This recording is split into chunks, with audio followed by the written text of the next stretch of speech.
This is going to be amazing. I can already tell from the menu that I am in for a very good evening with Saunders-san. Ohayo gozaimasu, Saunders-san. You're looking lovely today. Welcome back, guys. I am AXEL'S. Happy Valentine's Day. And today I'm going to be playing through I Love You, Colonel Sanders, a finger-licking good dating simulator. I know next to nothing about this game other than the fact that it exists. And I'm a bit of a stranger to dating sims. Let's go ahead and just put that out there. I haven't played very many dating sims. So honestly, this may actually be my first date, guys. This is my first date with Saunders-san. Oh, I'm so nervous. I hope that I can make Saunders-san happy with me. Welcome, Emilio. Good to see you, Crystal Takal. Hi, Sapphire Pop. Welcome back, guys. Happy Valentine's Day, Savon. Let me know if it's too loud. I think the music's pretty good. And hopefully chat starts to update on the actual stream, too. Hi, Sonic Stefan. Happy Valentine's Day. You were not expecting to guess correctly. Nice job, Crystal Takal. Nice job, Mad Lad. Yes.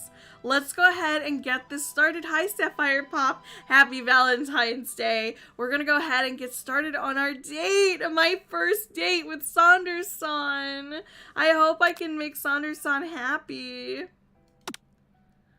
Alright, I need to tell him my name. Ah, I'm shy. Welcome, Chef. Before we get started, tell us your name. I'm Axel-chan. Maybe it's just Axel-san. Axel is fine. Good night, Sonic Stefan. Happy Valentine's Day. Look at the biscuits! I'm a biscuit kind of girl. Those look good. Oh, hi, Spark. Happy Eat Ass Day. Happy Valentine's Day to you too, Snorlax buddy. You sleep softly as the morning sun casts a warm glow through the window of your modest student apartment. Okay, I'm in school then. I'm in college. The world is peaceful and serene. What is this BTS ass looking poster? You could stay in the moment forever. Or you could wake up now! No! Thank you for being a member for 4 months, Spark. Your first day of culinary school is no time to sleep in. I'm gonna throw that clock out the window and stay in bed forever. Smack that clock up and Adam, I wanna go get to Colonel's son! Hi, Ronald! Mwah, happy Valentine's Day, buddy. Lying in bed, you stare at the ceiling, thinking about everything that awaits you at the prestigious University of Cooking School Academy for Learning. Hi, Dane. Happy Valentine's Day. Your mind begins to wander. Who will be there? What will you cook? What should you wear? Time begins to fly by and you find your imagination getting away from you. I need to take this seriously, but it's important to daydream. I'm gonna daydream a bit, thinking about the future. It's finally here! Your first day of culinary school. Guys, so many dishes to prepare, so many students to meet. Your mind is swimming with possibilities when you realize, oh, I'm running late! I grab a biscuit and burst out the door in a hurry. See, they know what I like already. Just what I needed to wake up those taste buds. Yikes! I'm in such a hurry. In fact, I forgot to put on any deodorant. No! How do you get set up for culinary school and forget to put on any deodorant, Self? I'm sweating buckets as I rush to arrive on time. Standing in the quad, I gaze upon the magnificent University of Cooking School Academy for Learning. Here comes your lifelong best friend forever, Miriam.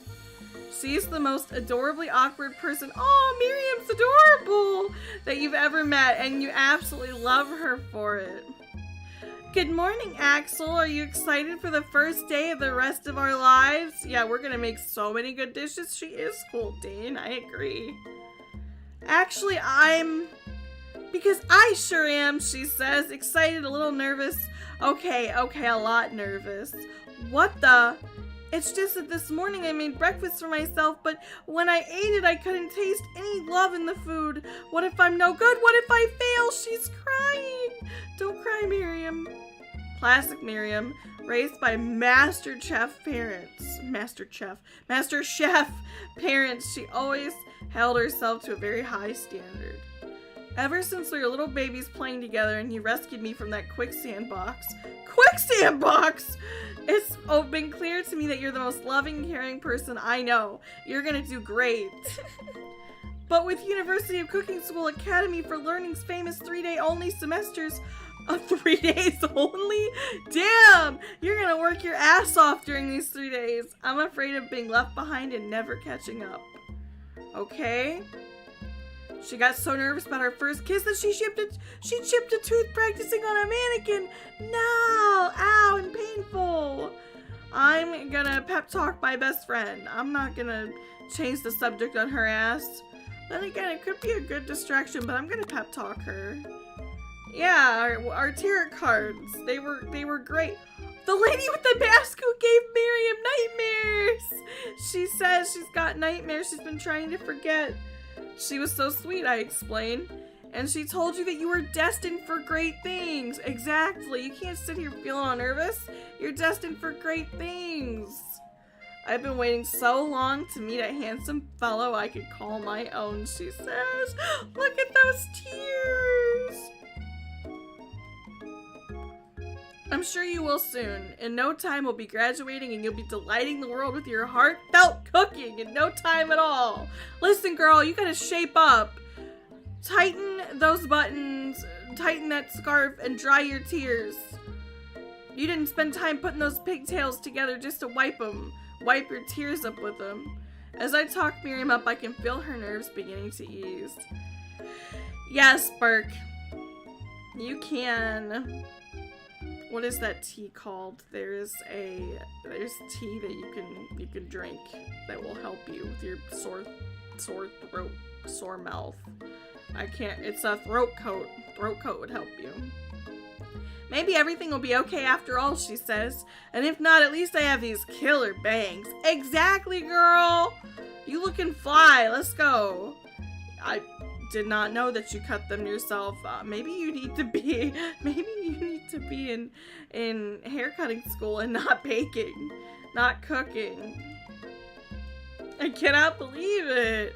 I'm rudely interrupted when someone smacks your books and custom engraved measuring spoons out of your hand and onto the ground. Oh, holy shit, not my custom engraved measuring spoons. No! Those are my custom engraved measuring spoons. They better be good looking. Hi, Tayshawn. Happy Valentine's Day. It's Ashley, your arch rival. Ashley, your arch rival. She's totally evil, but you can't help but be filled with jealousy. She can get anything she wants and she knows it. This is the bitch.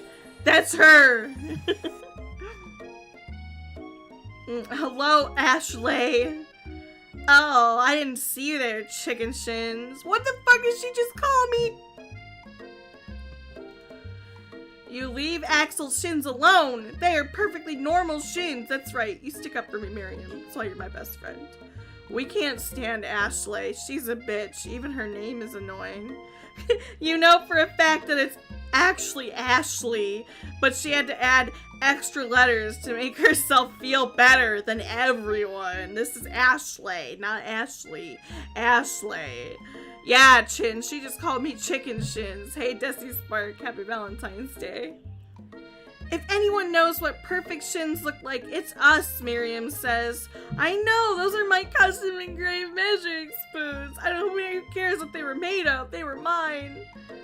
We're not gonna let you or your really weird insults get to us. Yeah, we're in school, college. You can't do this.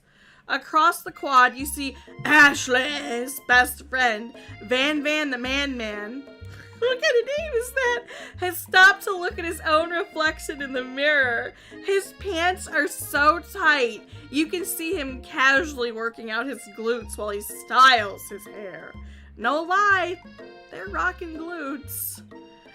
Ashley says. Van.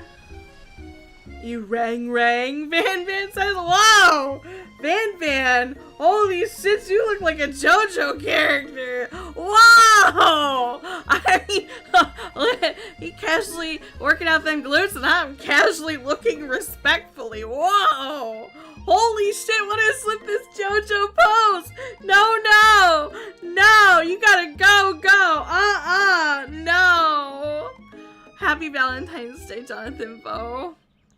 You've never been sure what their arrangement is, but as long as you've known them, Ashley and Van have been just as close as you and Miriam, but substantially more devious. I can't believe the University of Cooking School Academy for Learning would ever allow people like you to attend as students. Hey Bronson, welcome. I know, right? You'd think they'd just hand us our diplomas now, Ashley says. Or maybe hire us on as professors. You amateurs could learn a lot from us. Man, Van, you're ass. Even though you got them rockin'. I do like his hair. With the first day of school about to start, there's just not time to properly tell these two off, so you resist the urge. Yeah, I'm better than that. Let's go, Miriam. We're not messing with these people. Later, losers. As you approach the door, you see a goofy-looking kid pushing hard against the window directly next to it. What is this kid doing? What does this button do? Oh my god, did he just shit himself? Pop. Oopsie. Oh, don't cry. Why are your clothes all... Why do you got mustard on you? I think it's broken. You reach forward and easily pull the door open. Yeah, this is a KFC love story, Tayshawn. I'm about to get it down with the Colonel, finger looking good style. That should do the trick. Oh, Pop says I love you. I think you mean thank you. My name is Pop. I was named after my Pop. He's old. Could someone like this also be a student at the school? He must be one heck of a chef. Also, his name tag clearly says Bob, but I guess he's reading it upside down. Hi, Pop. I'm Axel. So, are you gonna make me hold this door all day, or... Nope.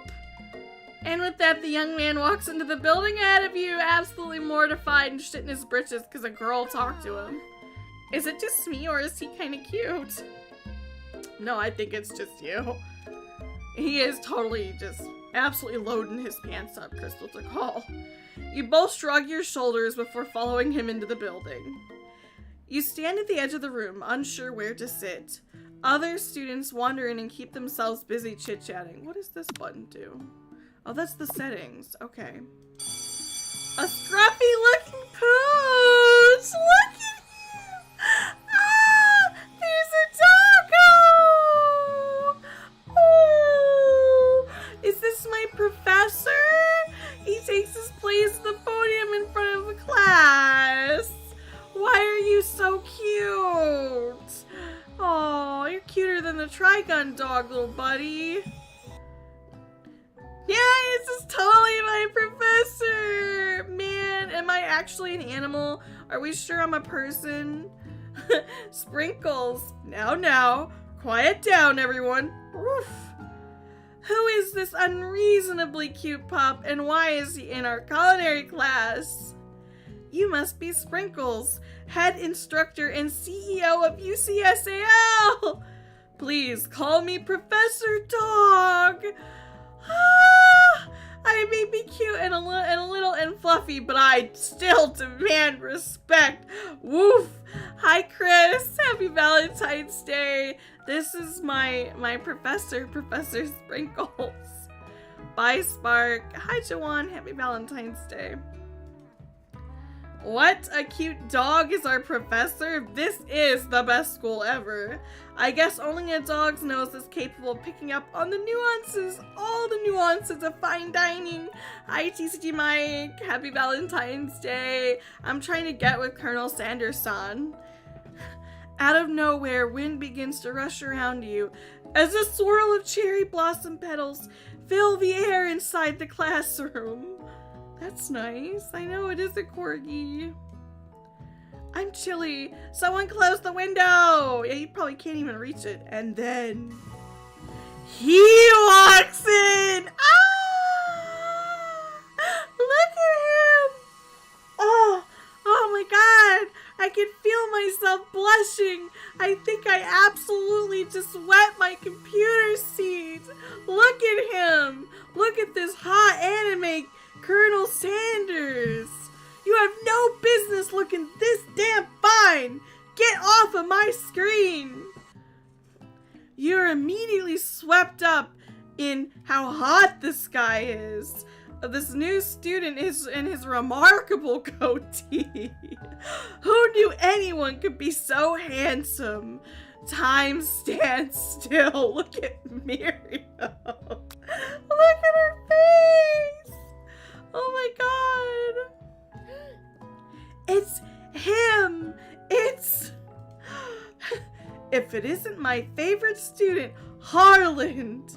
Colonel Sanders interrupts Sprinkles, sorry, Professor Dog, before he can finish his sentence. I'm sure the 11 herbs and spices were dry, Axel. Calm yourself. No, Chin. I need a dry rub from this man right now. And I'm not talking about that chicken. It's time to marinate, baby. It is time to marinate. Hi, pasta and spaghetti. Welcome to the stream. Please call me Colonel. Colonel Sanders.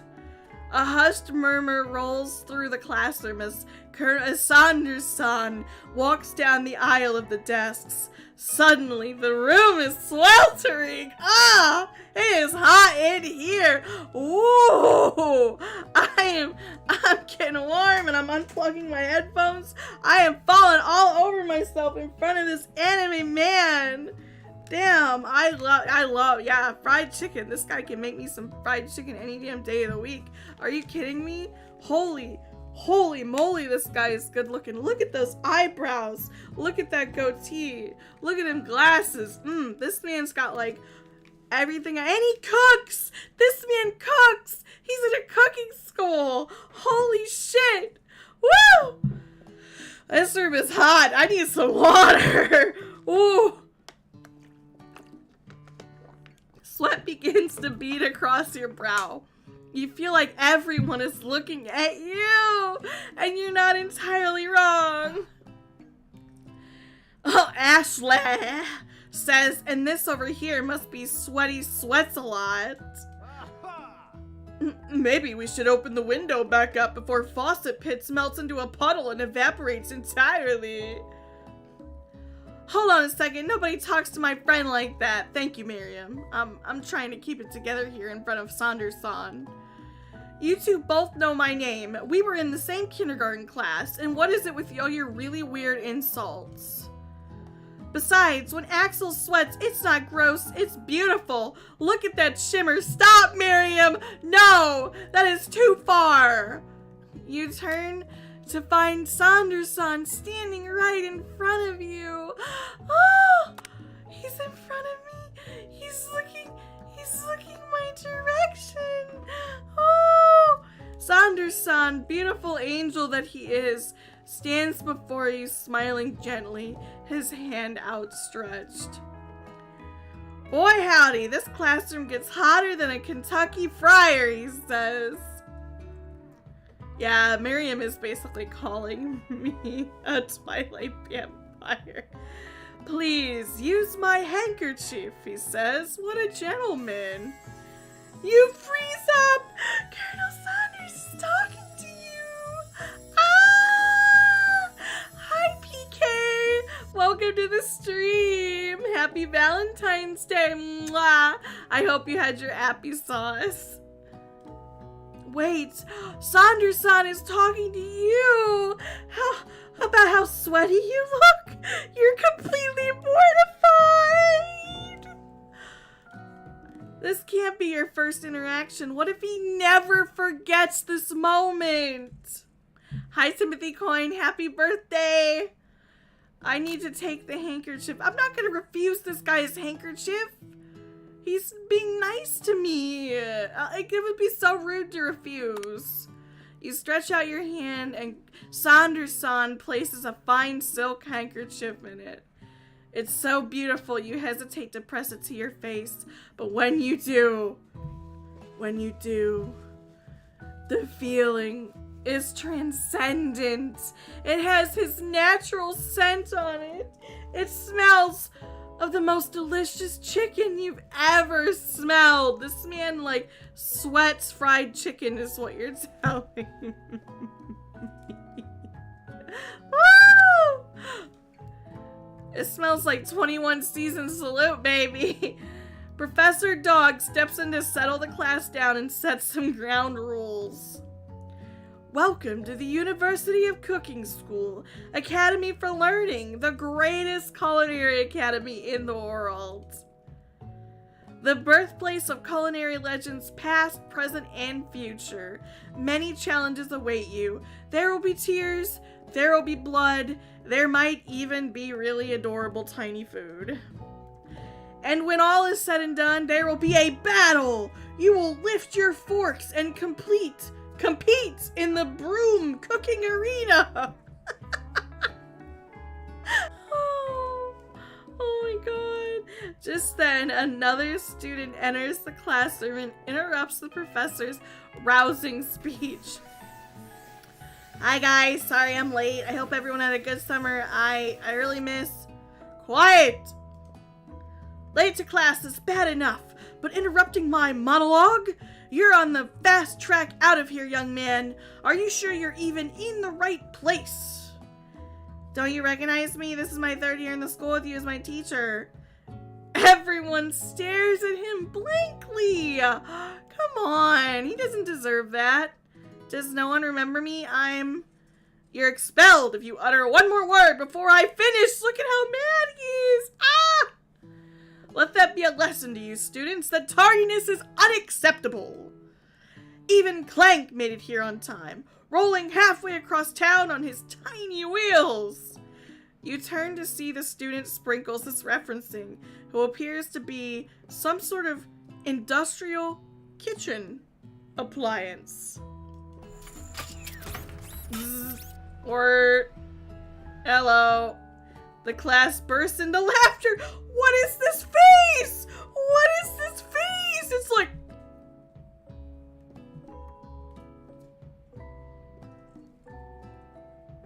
What is this face? Woo! Oh, Clank, you rascal.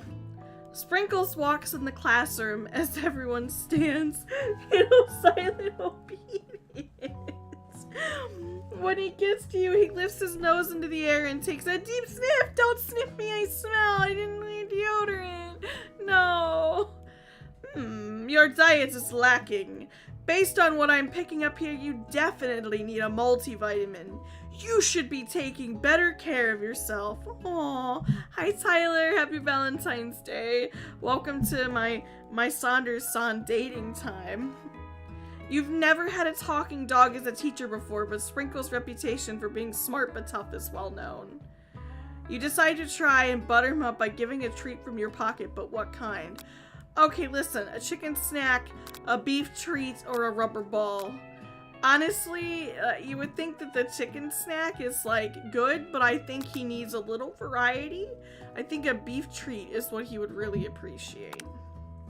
You reach beneath your apron and return with a bit of small bit of beef jerky in your hand. Sprinkle's eyes go wide as he locks onto it. Beef? Are you trying to give me a heart attack? Aw, he didn't like it. I would never eat that. You clearly do not belong here. Please remove your apron and then remove yourself from this class and this school. Oh my god, I got the game over! I'll try again. Oh, really? Man, I didn't even get to have a moment with, man. Fast forward. Man. Does he want the chicken? Man. Yeah, at least I get to look at this hot anime man again. I'm gonna take the handkerchief. Alright, take the handkerchief. The talking corgi's our professor. He has the power to end the game. Didn't you just see this? Oh, man. I'm afraid to give him the chicken snack. Oh, it's his favorite. Okay. Okay, thank God. I was worried he wouldn't. Yeah, right? 2-piece and a biscuit. Right, exactly. The chicken is his favorite. I should have known. I should have known he wanted the chicken, not the beef. Kerbo! Happy Valentine's Day! Yes, chicken sandwich boy! He does. He wants chicken. No beef. Noted. Well, well, well. I think there might be some competition for a new star student. The furry professor immediately devours the snack, leaving your hand slick with a coating of warm doggy drool. Ugh, but also adorable. You see the other students eyeing you jealously, but pay no mind to them. If they wanted to succeed in life, they should have learned the importance of carrying a range of dog treat flavors on them at all times. Settle down, young chefs. Take your seat and prepare to have your minds open to the amazing possibilities of culinary creation. Of course I do. You're right, Kermo. Of course I know how to get on the furry professor's good side. Exactly. Yeah, there is a game over here. I didn't know that. I was like, wow, I just got a game over. I better be careful. As everyone rushes to claim their favorite seats, you're left standing at the front of the room. Only 2 options remain. Oh no, Miriam, don't make me do this. Saunders-san. Miriam would understand. I'm sorry, girl, but I gotta ditch your ass. This is an easy decision. Hi, Saunders-san. I'll see Miriam after school and I'll tell her all about it. He smells so good. You move to take your seat by Colonel Sanders. It appears he brought no books, pens, or pencils. However, his perfect upright posture shows off a seriousness that makes you confident in his desire to learn. Thanks for offering me this seat, I barely managed to choke out. I've only had 2 rules. Do all you can, and do it the best you can. It's the only way you ever get that feeling of accomplishing something. That's so inspiring, but only really because you're hot. A little bit off topic if you ask me, but okay. As soon as you've settled into your seat, the professor makes an announcement. Think fast, it's time for a pop quiz. Yay, a quiz about me. This incredibly important and surprising short quiz will tell me if you are ready for life at culinary school. Keep your knives sharp and your focus sharper. Here comes question 1. If train A is traveling to point B and train B is traveling to point A, how important is it to wash your hands before cooking? Extremely. Looking at you, Pop. Yeah, you better be washing your hands. You can't be making food for people and not washing your hands. I need to look good for Colonel Sanders at all times. Saunders-san is like looking at me, you know, brushing my hair furiously. Gotta make sure I, you know, got that look. Got it locked. Forest is to tree as chicken is to, feather? That's right! What is the most efficient eating utensil ever created? Obviously a comically oversized fork, but a spork! A spork! A spork. Yes, I'm like, as much as I want to pick the comically oversized fork. What food is best for a broken heart? Anything as long as it is prepared with love and not too much salt. Is Sprinkles a good boy? He is the best boy. Not just a good, Yee, TMT, happy Valentine's Day. Mwah. Yes, I'm here trying to hook up with Sander-san. Help me in my quest for love. I want that thigh meat, girl. Ah, thigh meat. And I might get a new dog out of it too. I got a perfect 5 out of 5, TMT. This game is for me. No! You look up to see Colonel Sanders has been watching you tally your score. He is impressed. Well, of course he is. I got all the right answers. I did break Miriam's heart, but it's okay, Crystal Tikal. I know we just met, but I have to confess. I think you have a beautiful brain. Oh, notice me, Senpai. Senpai thinks I have a beautiful brain. He's so sweet. Colonel, you too, man. Your head don't look half as empty as your expression does. Hot diggity, Axel, you just scored some major Sander-san points with that performance. He's gonna give me a good chicken leg later. May I have your attention, students? I have an important announcement to make. Time for lunch. Wow, the cafeteria is as nice as the Stewart Cafeteria, established in 2015. It's nice as any restaurant I've ever eaten at. It makes sense that a school dedicated to cooking would be also serious about eating. A delicious fragrance wafts through the room and tickles the end of your nose. Your mouth waters. Do you smell that? That must be our lunch. It smells crazy good. Everyone, can I have your attention? Is it about lunch? No, I just wanted to apologize for my tardiness. You see, I was... Howdy, folks. I'd like to make an announcement. Hey, It's about lunch. Everyone cheers. Oh, this guy is like, hey, Mikey. Mikey, I found your role in the story, buddy.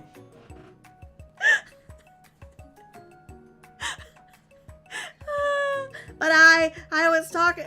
Shh, the Colonel is talking.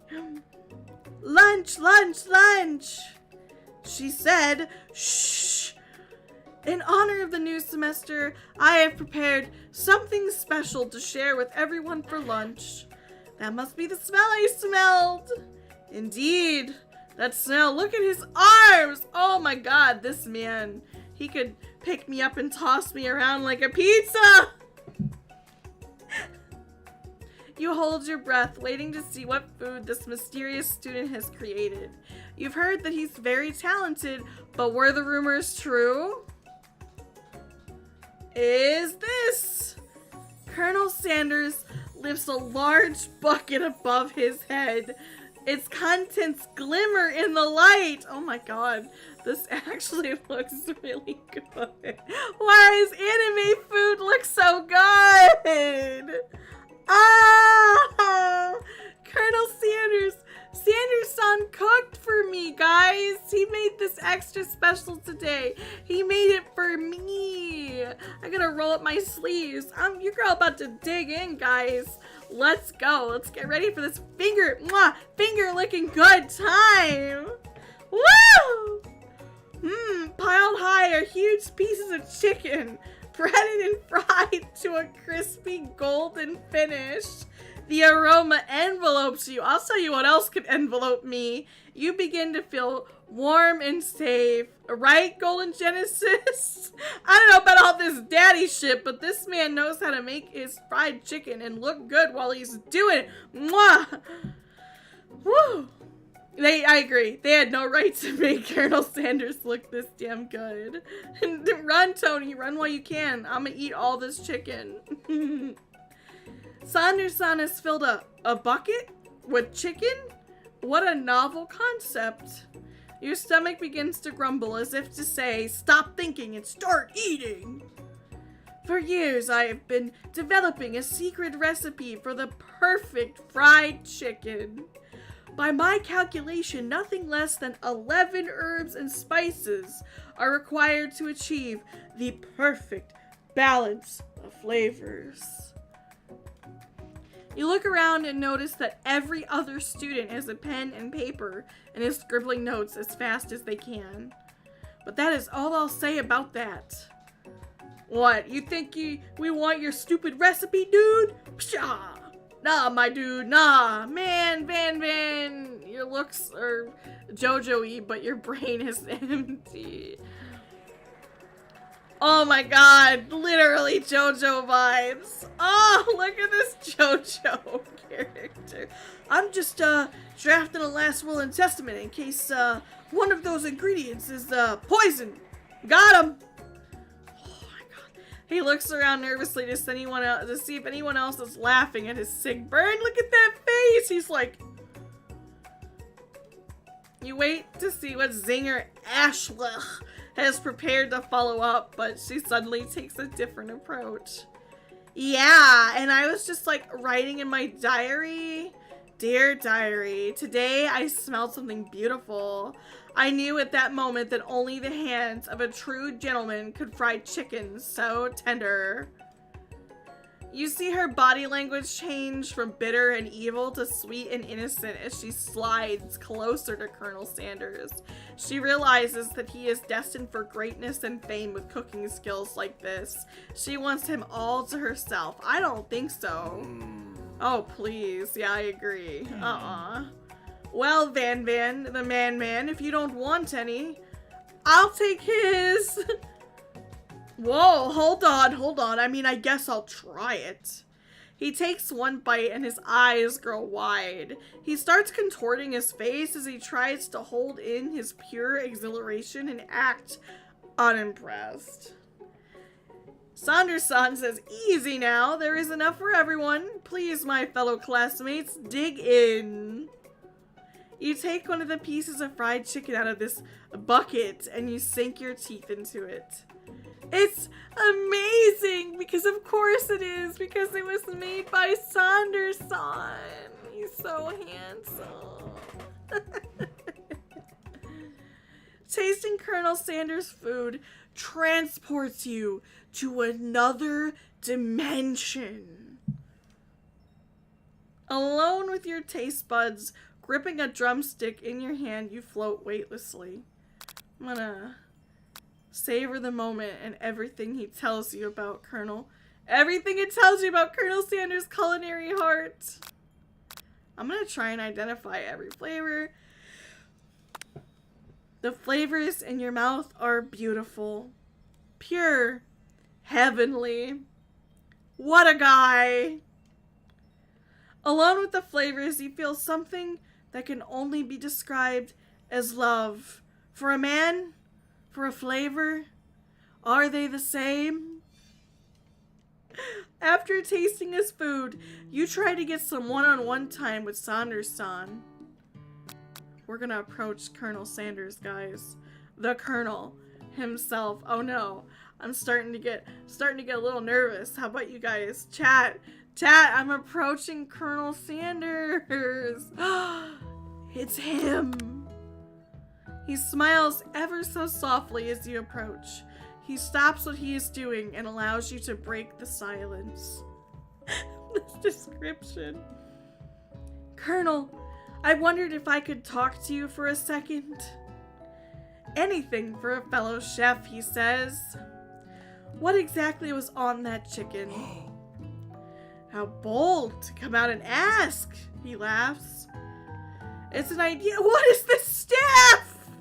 What is this chicken staff? He got hit by the chicken stand for sure. He got hit with the arrow from JoJo and now he's got the chicken stand. I see it. That's what this staff is. It's an idea I had for a new combination of flavors that will make me my fortune and establish my legacy for all time as I open a chain of highly successful fried chicken restaurants. No big deal. He's so modest. It's just you and me here talking. I can keep a secret. In fact, I've got some of my own that I'd be willing to trade. What's the rush? The semester is only getting started. We've got 2 more whole days to get to know each other. He's clearly not going to give it up easily, but it doesn't hurt to be persistent. Right, TMT? You know what they say about secrets, Colonel? Shouldn't learning be fun?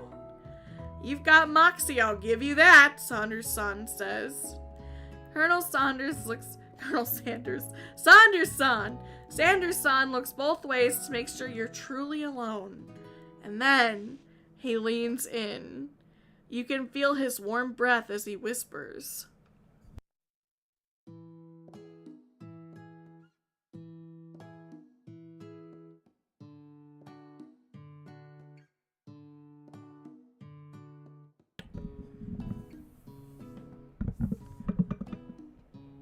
Did you guys hear that?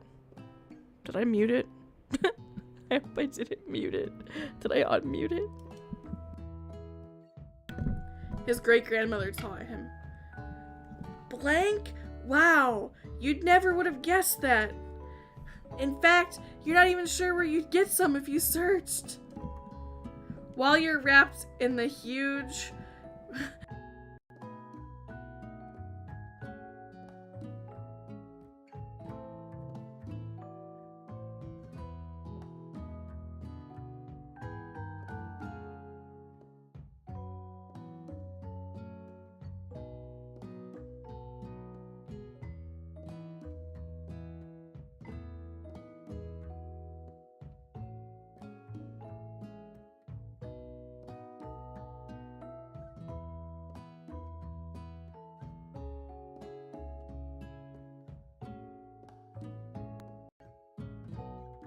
Are we about to be good? There we go.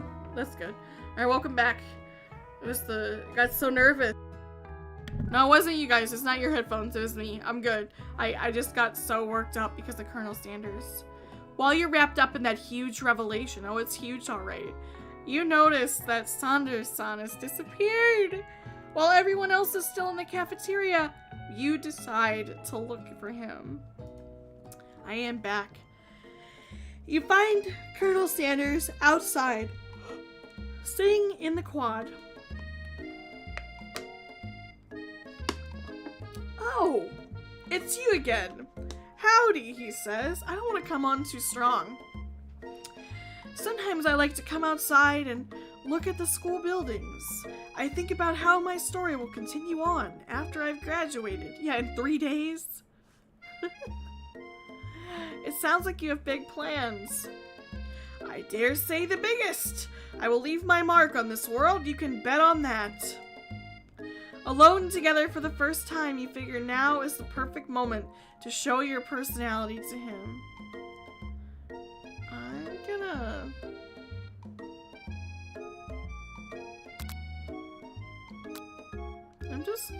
I'm between 1 and 2. Help me, guys.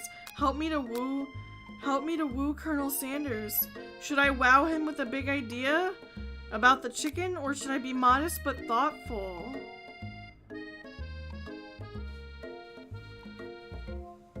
What do you guys think? I'm nervous. You think it should be 2? I should be modest but thoughtful? 2? I should wow him with a big idea, you're saying. You guys want me to wow him with a big idea? 2? Okay, I'll wow him with a big idea. Alright. Hi, Malachi! Happy finger-licking Valentine's Day! You know, about that, I was thinking about your secret recipe. I don't doubt it. It has a way of leaving an impression on all who taste it, he says. You decide to show him that you know a thing or two about blowing minds with new flavors. I actually had some thoughts on how you could improve it. No, I don't think we should improve it. It was fine. We should offer, like, we could, oh no. Improve it? You want to change my secret recipe? No! Guys! How am I supposed to wow Colonel Sanders? By thinking I can do better. Oh, man, I blew it. Have you ever heard of habanero peppers? heard of them. Look at this stressed face. I tend an entire garden of chili pepper varieties. Habanero, poblano, cayenne, but that's not the point. You can't just toss new ingredients into my secret recipe and expect to improve it. No. A recipe is about balance. It involves careful consideration and refinement. I didn't mean to. Let this be the last time you improvise on my recipes. Axel, I'm headed back to class for the next lesson.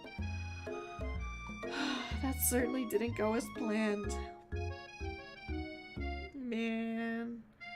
I wait a moment so that Saunders-san doesn't think I'm desperately chasing. I'm ashamed, chat. Man, this is supposed to be the greatest Valentine's Day date ever. I'm starting to think we're not going to be able to bucket this chicken. Oh, I don't think he doesn't want to give me his thigh meat, guys. He's getting upset. We upset him. Guys, how could you let me do this? How could you let me upset Saunders-san? Sanders-san. You step into the massive cooking arena where the afternoon lesson will take place. Each student gets an oven and all the tools and ingredients they could need. Miriam says, look at this place. It's magnificent. Finally, we get to show our stuff. Yeah, we gotta redeem ourselves. Wait a second. Oh no, we have to show our stuff. What if I totally blow it? You're not gonna blow anything, except maybe kisses to the crowds of fans you're going to earn with your signature adorable tiny food creations. Welcome, students, to the cooking arena. For today's lesson, we'll be cooking with partners. Hurry up and pair off. Naturally, Miriam looks over at you, but unable to control yourself, you pounce on Colonel Sanders. I actually wanted to pair up with Miriam now. No.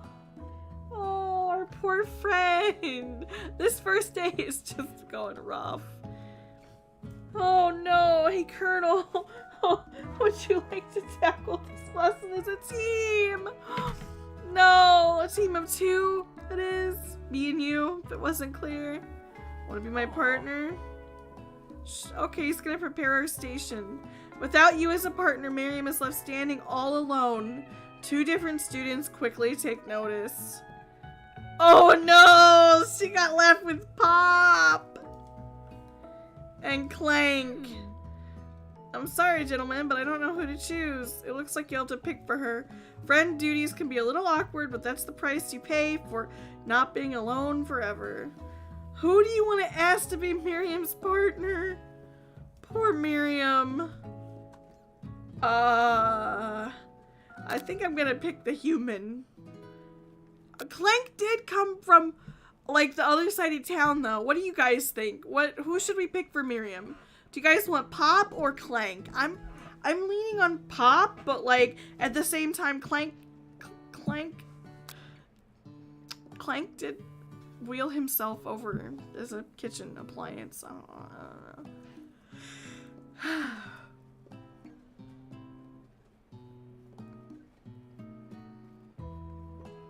You're gonna stay quiet on this one? The Planet Raptor! Damn! Alright, you guys really want me to pick? Okay, I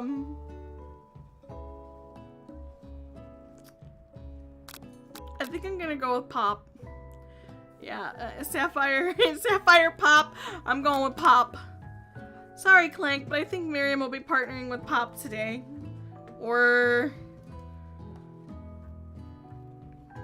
they are both bad. You guys are right. They're both bad. Well said. Good point. You guys are right.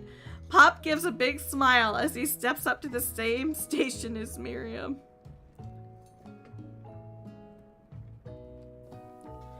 I'm a chef, Pop says.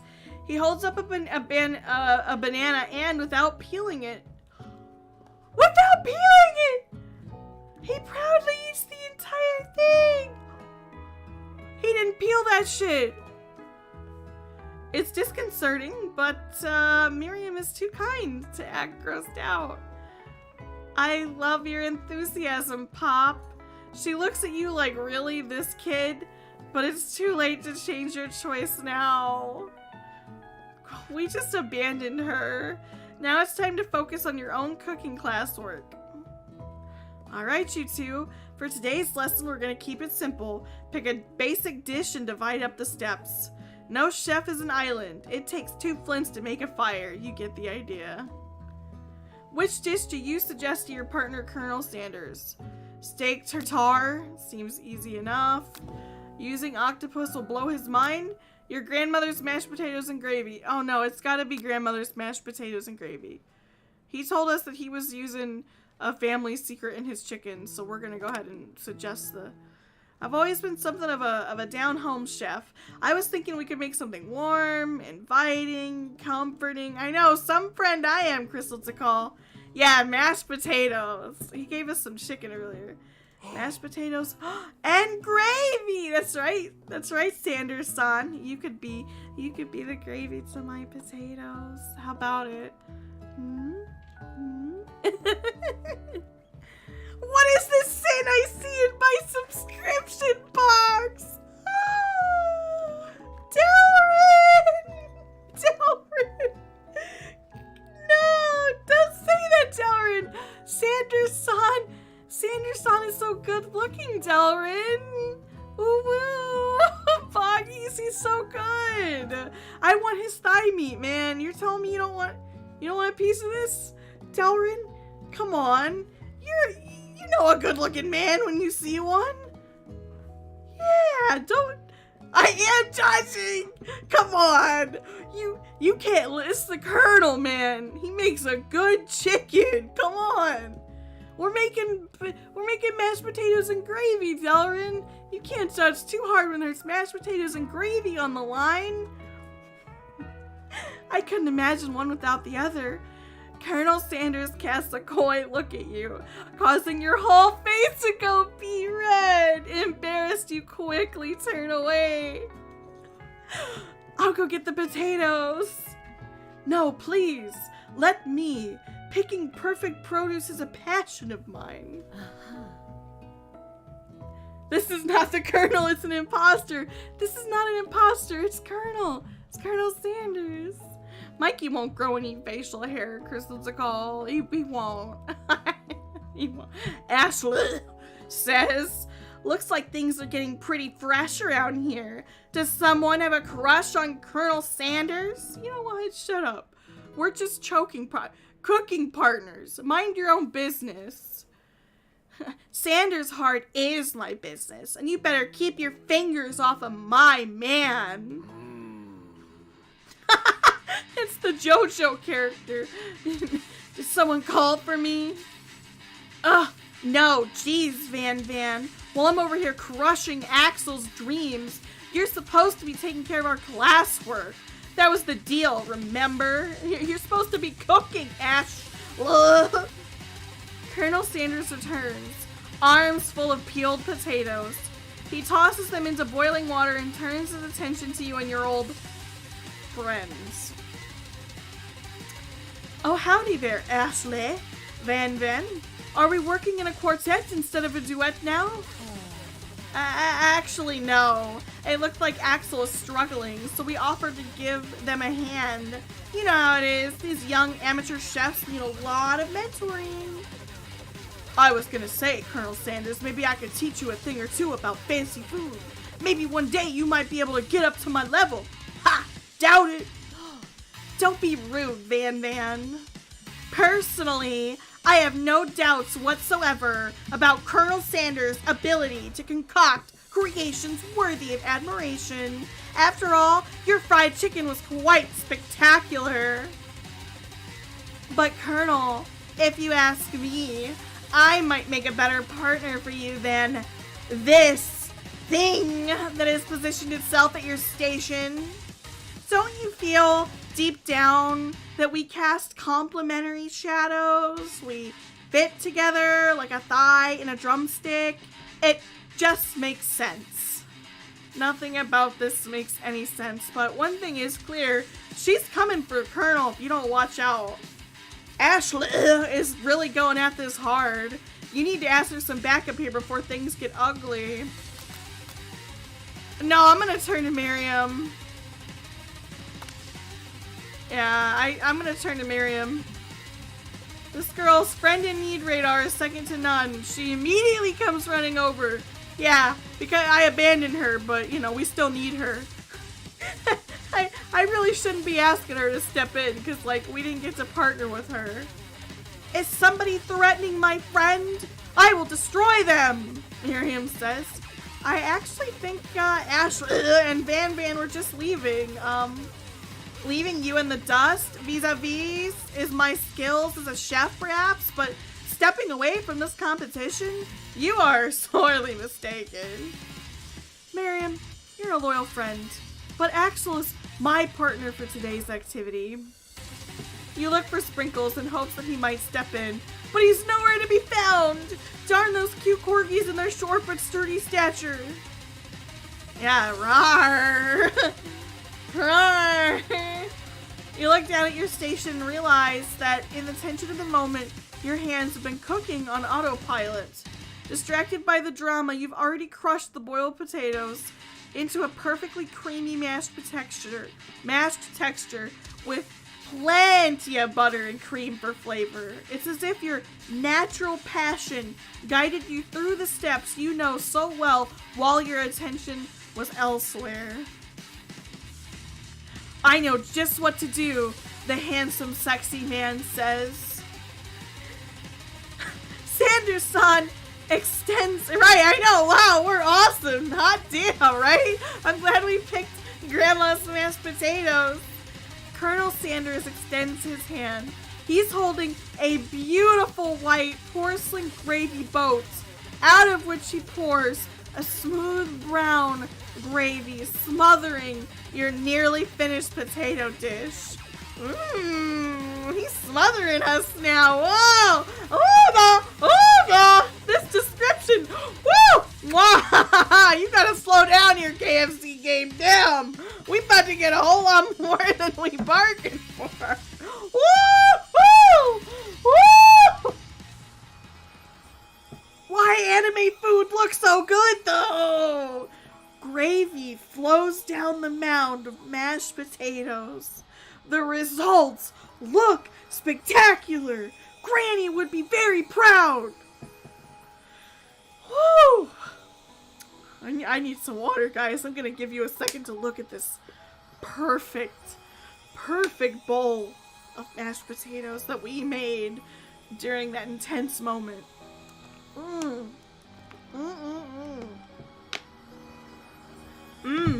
This is so good.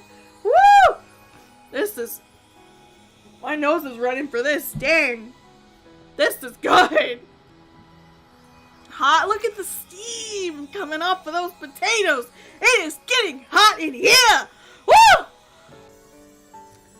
Ah, he winked at me. No, don't wink at me. Woo! I'll tell you what I want to eat. Damn, this is getting good. Colonel Sanders holds a spork out to you. You reach out and you grab hold of it, your fingers mingling, touching for just a single moment. He doesn't immediately let go. The two of you stand holding that same spork, and for that small moment, all of the madness and pressure in this crazy world stops. Hey, good news, Axel. Woo! Bucket of chicken. Yeah! A bucket of chicken. Woo! And we got this old piece of wing here. Here you go. Woo! Thank you! You like it? Yeah! Oh, shit. Did I close the game? No. Okay. All right. Whoops. He's trying to ruin my moment. Are you seeing this? He's getting jealous. He wants some attention. He hears me making these kind of sounds for another man, and he's getting upset.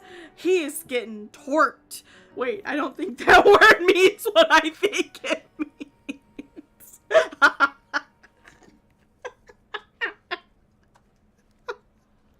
don't think that means what I think it chicken on my body. If you love something, set it free, he says. Together, you dig the utensil into the mashed potatoes and lift a heaping sporkful up. When you see Ashley with a sinister look, you know she's plotting against you to be with Colonel Sanders. And then, filled with rage, and without thinking, you fling the sporkful of mashed potatoes right into Ashley's stupid, beautiful face! Yeah, this is how we do it! Fan, do something, do something! Oh, look at the thigh-shaped cutouts in the chicken drumstick. Look at the chicken drumstick cutouts in her outfit, that's cute. Scooping up a fingerful, Van tastes the dripping mashed potatoes and gravy and realizes that it's delicious! Horrified by this revelation, he slinks away. Will he ever be able to cook something with so much love and integrity? With his JoJo-looking ass. Probably not. Hold on right there, Axel. We do not waste food in the broom cooking arena. Colonel Sanders, I expect better from you. If you throw one more spoonful, you both better be prepared to eat it from wherever it lands. Uh-oh, the doggo is mad. We gotta stop! And I has potato face. Van rushes back over, a covered dish in his hand. Mashed potatoes with gravy? Pathetic. In just a few minutes, I've prepared a full meal. Gaze upon my specialty, braised tentacled octopus in my silky saltwater sauce, plated on a battle axe blade.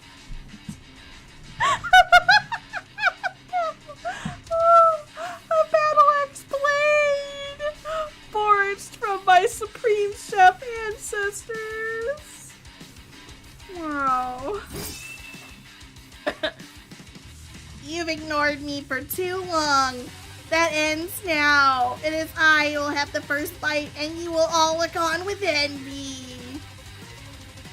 The interrupting student rushes at Van and swipes a bite of his signature dish right off the plate. No, don't!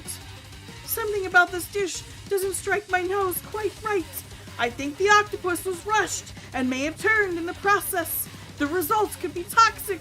Look at the doggo is about to... Look at this.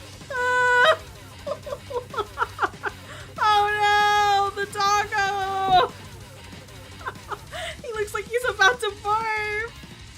Too late, it's been eaten. I think I left something in the oven. I don't feel so good. I killed him! Oh my god, he died! He died! Everyone step back. Don't take another bite. Yo, this is got for real. When you look back at the plate, the rest of it is gone. You notice the tip of the tentacle is being slurped up in Pop's mouth, not you two, Pop. Pop winces in pain for a moment and then is almost immediately back to his oblivious self. Oopsie. Tastes like poison. The entire class is gathered to watch Pop's final moments. Shock has frozen the whole crowd. They are as motionless as statues. No, the octopus poison. Guys, it killed him. What happened to Pop? The class bell rings, disrupting the moment and snapping everyone back to reality. It would appear that Pop's enthusiasm for trying new things despite obvious danger has inoculated him against poisons of all kinds. I'm not sure the professors here make enough money, Sprinkles says. Hello? I just turned into a ghost over here. Seeing that you're shaken up by that really annoying student and all his nonsense, Sanders-san approaches you. I'm sorry you had to go through with that. Please let me walk you home. What? Like for real? Oh, come on. You follow Colonel Sanders out of the room. Ooh. At night, the school building has taken on another vibe entirely. It's dark and more than a little spooky. Colonel Sanders stands in the quad's neon glow and speaks softly. Yeah, Pop's alive, but the other guy died. Those mashed potatoes you made in class today. Before you go on, I want you to know they're not a great representation of my skills. I didn't even realize I was making them. They were amazing. Tasting them, it reminded me why I became so passionate about food to begin with. Colonel Sanders is getting choked up. Cooking is obviously important to him in a way that you find inspiring. What are those tears at the corners of your eyes, Senpai? Let me wipe them for you.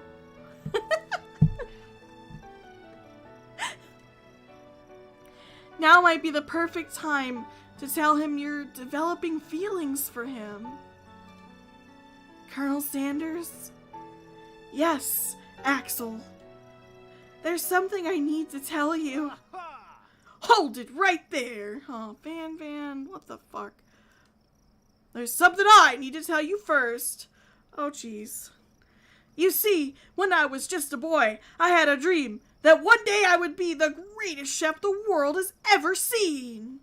And every day since then, I have been working towards that dream day and night, never stopping, never resting, also lifting a lot of weights, like, so many weights.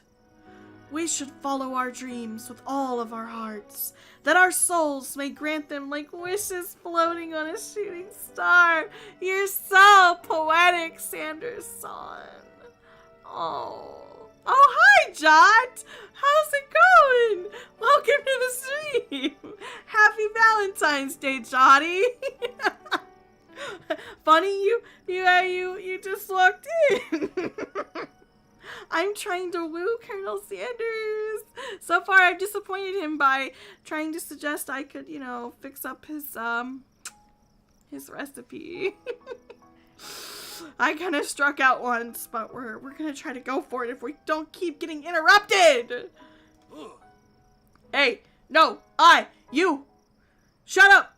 I'm the one here to say inspirational stuffs and be the star of the story. Are we forgetting that your cooking literally killed a guy? You can't prove that. We can. I also saw you kill that guy. What was his name?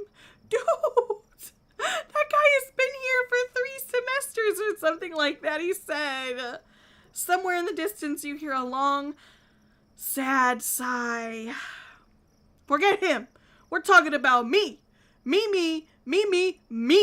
I'm the hero. The spork monster is here to fight a hero. Oh. There you go. You're a hero, you said, Van. Take care of it. I think I left the fridge door open. Later, nerds. How dare you threaten me just as I was letting down my guard and connecting with another chef on an emotional level. Be afraid. Be very afraid of me because I'm a monster. See? Is he's rhyming on purpose, or is that just a coincidence? But before you can discuss syntax any further, it's a turn-based fight sequence. What will you do? Oh my god! I'm gonna attack. I will cook with love. It just got real. The attack really upset Spork Monster. Spork Monster goes on the attack. They spit hot gravy at you. We took 1 damage. We're gonna defend now. Which defense will we? We'll use trepidation. They just focused their mashed mind and they drew energy in from Mother Earth itself. They grow larger and more intimidating. How will you respond? Attack. I'm gonna cook with love. Buffed up and ready to rumble, they go on the attack once again. They use ulti until we took 2 damage. We're gonna attack again. Cook with love. Spork Monster's oozing cheese sauce onto the lawn of the quad. Feeling vulnerable, Spork Monster prepares for the ultimate attack, Rounded Edge. Vile villain, your reign of terror stops here. Colonel Sanders summons up the energy of 1,000 chickens. Pot pie power pinch! Hot Pipe Power Pinch does 10 damage. Sport Monster is defeated. You saved me. You can cook, you can fight, you've got great facial hair, and you wear glasses, and you've got like buff ass arms. This man's got the whole package. I'm gonna be taking like a whole 10-piece here, please. An injured sport monster spews steam into the night. Forget mercy. Finish him. No student will ever walk the quad in fear again. This monster messed with the wrong chef. Attack.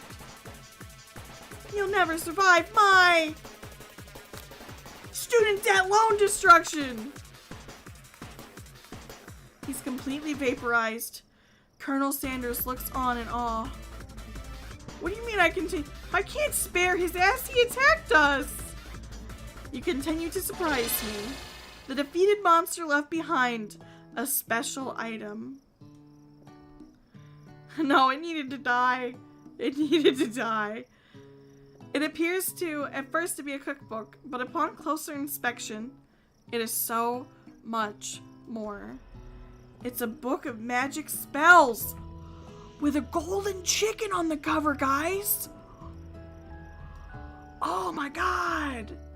You open the cover and find a library card tucked inside. The last name to have it signed out is Borko. Borko. That name sounds strangely familiar. Your blood is pumping as you stand in the quiet of the night, holding the mysterious book in your hands. As you come down from your battle buzz, you realize that your final attack has left you completely depleted. The world around you oh no, we're passing out! Without any energy left to keep your eyes open, darkness overtakes you. No! The image of Colonel Sanders flashes before your eyes as you fall asleep. Did this guy just carry me home? He must have helped you get home. In your tired state, you don't know if you could have made it without him. What a guy. Man, we didn't have any energy left to ask him if we could at least get that, get that good chicken thigh meat. Man, I'm mad. We didn't have any energy left to spork. You want to thank him, but you don't have the strength to utter a single word. You feel your covers being pulled up over you as you're tucked in tightly. Oh. Good night, my Colonel. Man, we wanted that gravy for our biscuits and our potatoes. What the? This dude. In your dream, you're together with Sanders-san. For some reason, Sprinkles is also there, instructing your love. Dreams are weird. Oh, the chicken! That was fun. You awake on day 2 and attempt to process the wild visions you had. Were they memories or premonitions? You're not sure. And then there was the secret ingredient that Colonel Sanders went ahead and told you outright. Not much of a secret, huh? It's probably just because he already trusts you so much. Sure, that makes sense. We'll go with that. You meet up with your bestie in front of the school. Before you can tell her about the encounter with the spork monster, she launches into a story of her own. Okay, I know this might sound a little strange, but, I think I might be, I think I might like Pop. Like him? Like him? I know, it sounds like it's moving too fast, but there's something about him I like him. Like him. We got to talking after class, and he's actually a totally sweet guy, and not only that, but he's really smart. He told me all kinds of stories about Colonel Sanders. Did you know that Colonel Sanders enlisted in the army when he was only 3? Not only that, but he founded a special unit of super soldiers who all wear the same hats just because he put a hat on one time and thought it looked cool? But Colonel Sanders doesn't even wear a hat. He wears a ribbon tie. Happy Valentine's Day, Super Wayne Wallace, the best magical villain eater. Either way, maybe it'd be best if you took it slow with this new boy, like I am with Colonel Sanders. You and Colonel Sanders, the coolest guy in the school, the most famous student to ever attend University of Cooking School, Academy of Learning. You're a thing now? We definitely connected yesterday. You sure did. You're great. Why wouldn't he be into you, I guess? Laughing at the implication that you and Colonel Sanders might be a thing is definitely not cool. You are great. Yeah! Miriam, you're supposed to be like my hype girl. What? Listen, man. You have an idea about how to prove your love is real. What if he's not into me? Or, well, if he's not into me, why did he tell me one of his secret ingredients? Your bestie's eyes light up. A secret ingredient? I'm not telling her his secret ingredient.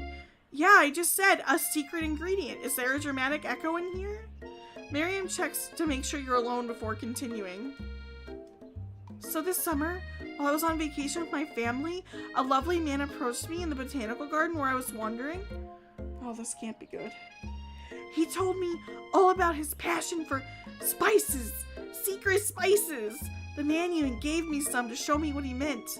He said it was a powder created from a super duper rare dried flower petal, and that if I did him a big favor, I could have some of my own. This sounds like drugs. Oh my god, this sounds like drugs. Yeah, Miriam is not appreciating the 11 herbs and spices, like, at all. Are you kidding me? Man, I am not about to give away the Colonel's secret ingredient to my bestie here. Just cause, like, you know, maybe if she didn't doubt that he was looking my direction, but she's doubting me. Welcome back, Delrin.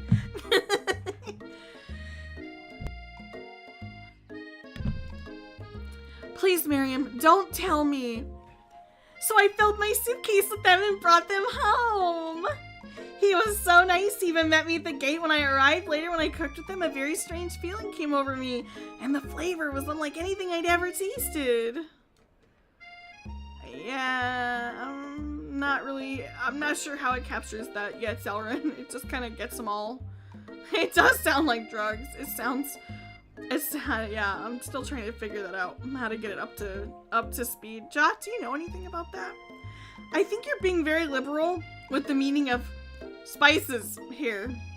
Whatever. Anyhow, we both shared an interest in cooking, so we stayed in touch. You know, like pen pals. I bet he would love to know more about new spices. Well, I'm definitely not supposed to share Colonel Sanders' secret recipe. And besides, I only know the one ingredient, so I doubt it'd be much use to anyone. Cough, fibber, cough. Please, please, please. It would mean the world to me. No one has to know I came from you or from Colonel Sanders. Oh no. I can't make up a fake ingredient. She might actually try this. Oh my god. Oh, she is the bestie. But I'm trying to get with Colonel Sanders here. I can't betray his trust. But I also can't have her like cooking with something and then it doesn't turn out well, and then she blames me. It's probably harmless. It's probably harmless.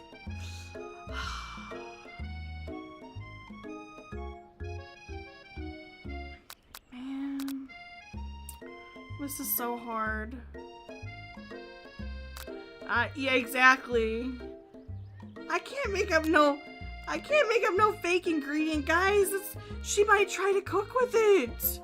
She might actually, like, if I tell her, like, oh, it's rock dust. The secret is calcium rock dust. Like, she might actually try this shit and fuck up some people. What do you think? I'm gonna let you guys pick this one. I can't. Like, I'm really leaning on... I know either one could be bad. I can't let...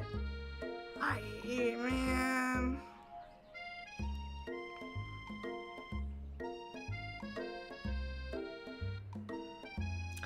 I agree. It might not be something inedible, but... Alright. I'll give you guys a poll. Hold on. This is actually deserving of a poll.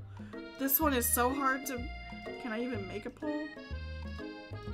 Will it let me? I don't know if it'll let me. Oh, there it is. Alright, which option? 1 or 2, guys? 1, 2. Alright, go ahead and vote in the poll. I'm gonna go with whatever the poll results are. Oh my god, 2 is winning! 2 is winning! You guys are scaring me! Oh no! Oh man! Alright, chat. You're right. Delrin, you're right. It probably wouldn't be something like garlic or something, you know, inedible. It probably would be something like garlic powder. Okay. Alright, I'll take your guys' advice. I'm going with your option. I'll let a couple more people vote it, but at this point, get a vote in, but at this point it's very obvious that... Alright, it's 2. It's 2. We got this. End poll. Okay. You guys have spoken. Here we go. Option 2. Make up the fake ingredient. You quickly think of a fake ingredient name. I don't know. How about... It was... Eye of Newt. I know. Sounds like some kind of witch's potion, but what can you do? Oh, I know, Delrin.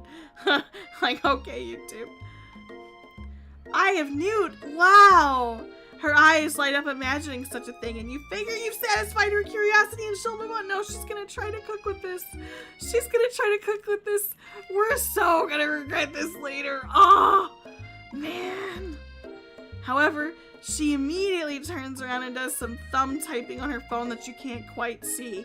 That is probably not good. Before you can ask her to confirm that she was definitely not texting secrets to other people, you are interrupted. A wind rushes in. Cherry blossom petals fill the air. It's Colonel Sanders and he's arriving to school on a horse! Dude, he's so majestic. Look at his pony. I gotta brush my hair again. Oh my god, he's here. He's here. He's here. He's here. Oh, where's my perfume? Where's my lipstick? Okay, he's here. It is. I think that is a Clydesdale. Okay. I got this. Alright.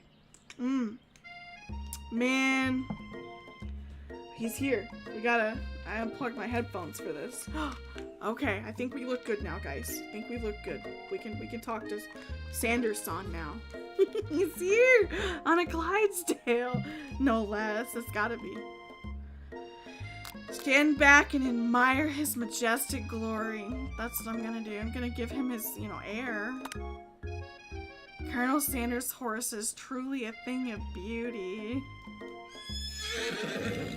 Without ever acknowledging that he's being watched, he does a short horse dance before dismounting with a flourish. He then slaps the beautiful creature gently on its rear, sending it running free into the countryside. Wow. You are so struck by the sight of him that you lose the ability to speak coherently. Look at the tears in his eyes. Oh, I didn't realize anyone was watching. Don't worry, he knows his way home, does he? Does he? You attempt to compliment Colonel Sanders, but the words don't come out exactly right. What a horseful beaut you have. What a horseful beaut you have. Mommy, dang it. That's what I just said. It's like that breast milk thing on Twitter. Being a good friend, Miriam attempts to cover for you. Oh, Axel just gets really nervous around people they like. This is not helping! Oh no! Why is she saying this? They got food poisoning and we're up all night. It was gruesome. You should have seen it. She gives you a wink and a smile as if to say situation handled. Can't blame a girl for trying. Oh my god. Oh my god.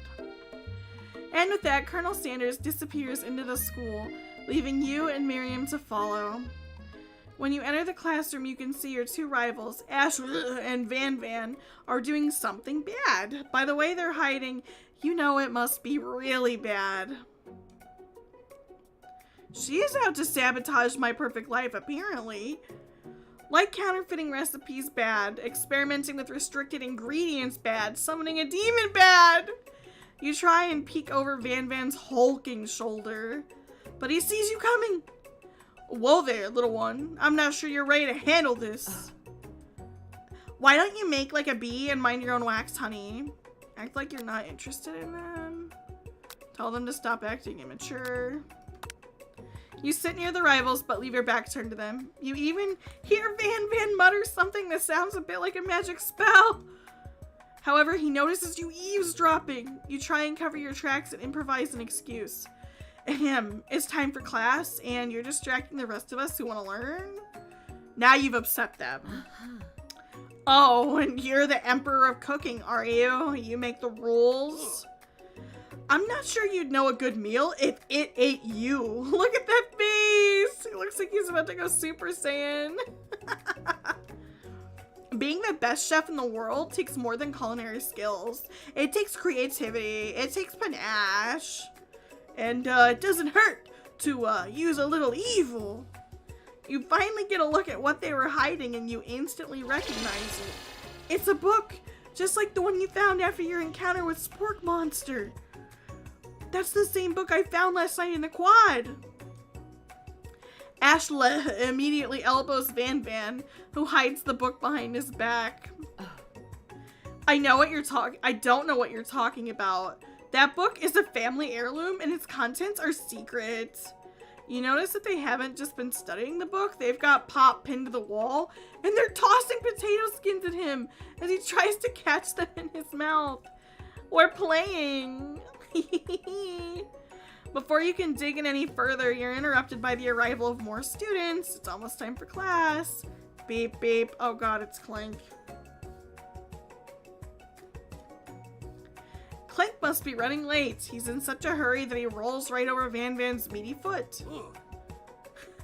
Delrin, you're asking a lot of questions. Hey, watch it, you bucket of bolts. You watch how you talk to him. He didn't do anything. Bzee, womp. Who do you think you're talking to? I've never heard such language, not even from a stand mixer. Womp womp. No, your mother was a stand mixer. Woo! Clank getting mad up in here. He about to go off. Van Van jumps to attack Clank, but Clank shocks Van Van, sending him flying across the room. Protect me, Colonel Sanders. These crazed men are about to come to blows. I think it must be over me, but I'm not interested in either of them. Oh my god. Oh my god. Ashley's tone is completely changed in an instant. She bats her eyelashes at Colonel Sanders. Surely he must know this is a ruse, right? Gentlemen, get a hold of yourselves. Save it for the arena at least. Or don't. Honestly, what do I care? I've got lofty career aspirations to focus on. He's not even really here with us in this universe. Maybe I can help you with your business plan. Just then, Sprinkles arrives to signal the true start of the class day. He's panting, which doesn't seem that abnormal. He's a professor, but he's also a dog. Students, please take your seats. Hey, Art Hammond. Happy Valentine's Day. I apologize for my late arrival. I spent the morning chasing a car all around town and my tiny legs are very, very tired. But I'm here now and I hope you're ready to learn. Rub his furry dog belly. He loves it. We just rubbed his furry dog belly. After he catches his breath, Sprinkles regains control of the classroom. Without further ado, we'll review the global history of my favorite fowl, the chicken. You want to pay attention to the lesson. Truly, you do. Which is why in 1776, at the signing of the Declaration of Independence, it was a chicken who first signed their name. But you can't... What was that flash? Did you guys see that? Dude, there was There was a flash of something. No! No! This is not gonna be like Doki Doki Literature Club. No!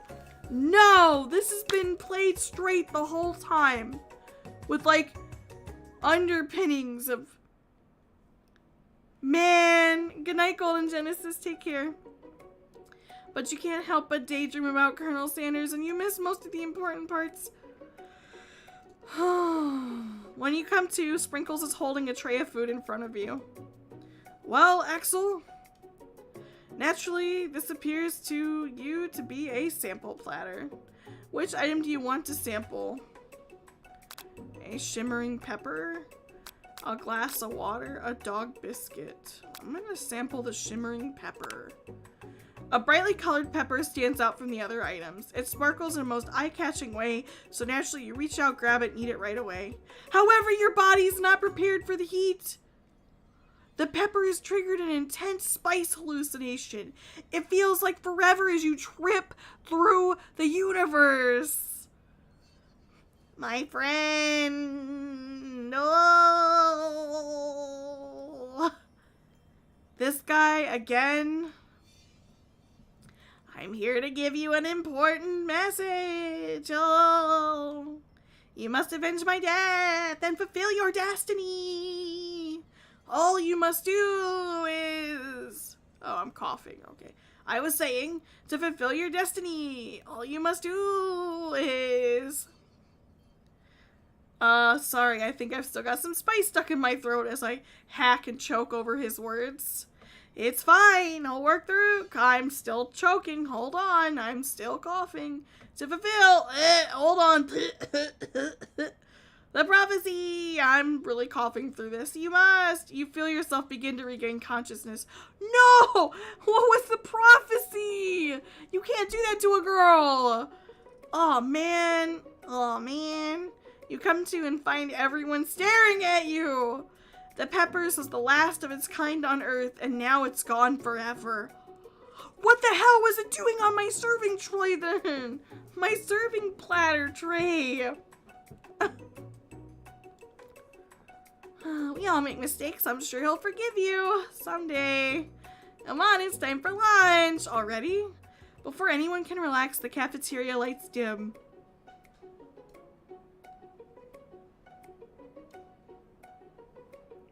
Your rivals enter to make a dramatic announcement. Today's lunch will be prepared via timed competitive cook-off. The level of theatrics with these two is off the charts. Step up and tell them you're on. Demand that they stop wasting everyone's time. It could be fun. Why not? We're at a cooking school. We should be cooking. Count me in. If I have to wipe the tables with you fools before I set my lunch down on it, then so be it. I'm not the fool, you're the fool. Good one, Van Man. I like your gumption. I'll be watching your performance. Oh god, Colonel Sanders is watching me. I should have known. Just as things reach a boiling point, Sprinkles steps in. Surely he'll put a stop to this madness. Now, students, please settle down. This is the lunchroom, not a sportsing court. Finally, a little sense. You breathe a sigh of relief. At least not until we turn on the timer. Oh god, he's going along with it. Okay. Timer ready. Just then a huge light blasts you in the face, flashing the words timer ready. That's what I'm talking about. I stand corrected. The hard way builds solidly a foundation of confidence that cannot be swept away. And that's an original quote by me, in case anyone was wondering. I hope its message lifts you to victory. Oh my god. Why does her knife have what's with that keychain? Like a diamond, I was formed under pressure, and now is my chance to shine. I will defeat you myself. Yeah, you're right, CH. I better impress him. Wait a second. Hold on. I figured it out. Wait, how do we do this? Oh, that's why it was the way it was. I'll have to fix that after the stream. It's good to know I can fix it though. You had his chicken and you made mashed potatoes and gravy on day 1 and you're feeling like you can really impress him again here. It's time to boil water for the potatoes. Think fast. If the timer runs down, you'll be forced to pick randomly. What temperature does water boil at? It always boils 100 seconds after 100 degrees. Wrong! 100 degrees Fahrenheit. Season the chicken before you cook it. But you have an idea. How many herbs and spices? 11. I do know how many, yeah, I do know how many there are. Tail wagging intensifies! Now that you got some basic steps, it's time to elevate your craft. State of mind offers the most favorite, gratitude? Yeah, you must never take this opportunity for granted. Oh, it's Celsius. I shouldn't have hit Fahrenheit. Your classmates are rooting for you. You were a child, your father doesn't remember where you came from.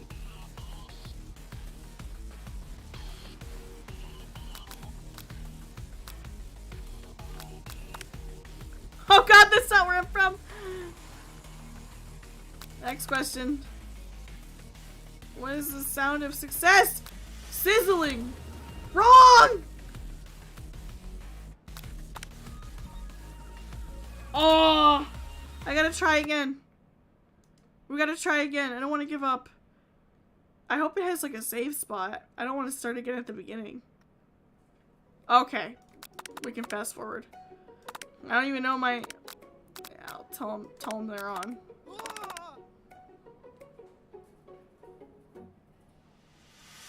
°C. Winner gets to rub my furry belly. I'm motivated. 11.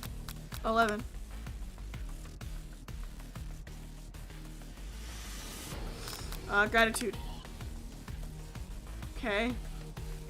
A small town where big dreams. Okay. You try to shut out the noise of the arena and focus on your cooking. What is the sound of success? Silence? Bubbling? Silence. Okay. When they taste your cooking, they will be so shaken with it they'll be... Oh, that makes sense. That is the sound of good food. No one's talking. You notice Colonel Sanders out of the corner of your eye. Dude, he believes in us even though we had to try again. It's okay. He's watching. Knowing he's watching you makes you totally forget what you were doing. All you can think about is Colonel Sanders. How many spoonfuls of gravy is a good traditional van? What? Oh my god. I got no time. He's growling at me. One dessert cookbook. Which do you take? Oh my god. Oh, I'm getting distracted.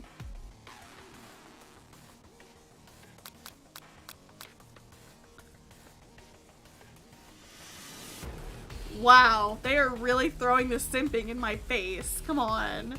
What does that have to do with crafting spectacular fried chicken and delicate baked biscuits? He's woofing at me.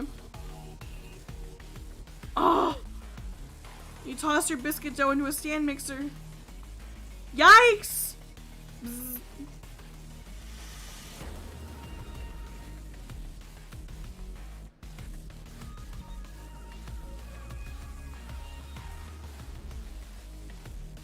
Oh no! We just shoved our hand into the mixer to rescue our dough? That's gonna be a serious issue. Oh, our hand! Oh my god. That sound was horrible, that crunching. Colonel Sanders shakes his head in shame.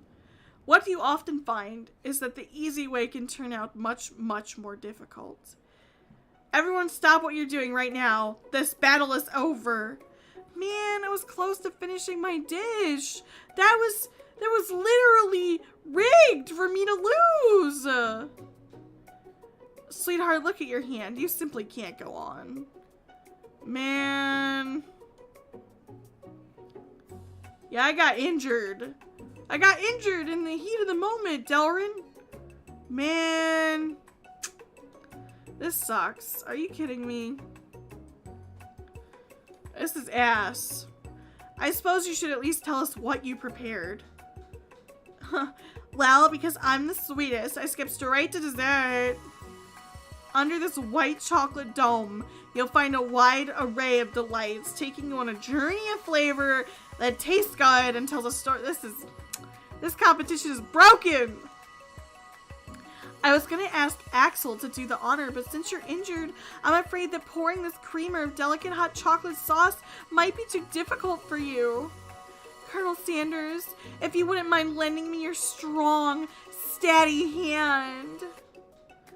Colonel Sanders pours the hot chocolate sauce on top of the dome, causing it to melt away, revealing the ingredients hidden underneath. Man, this ain't right. This is rigged. Inside, you'll find a delicate fried cheese croquette, atop a slice of honeycomb, ice cream, 2 ways, tender nougat, and pearls of whatever, blueberry jelly. Colonel Sanders seemed intrigued, but perhaps not impressed as he dips his finger in the chocolate sauce.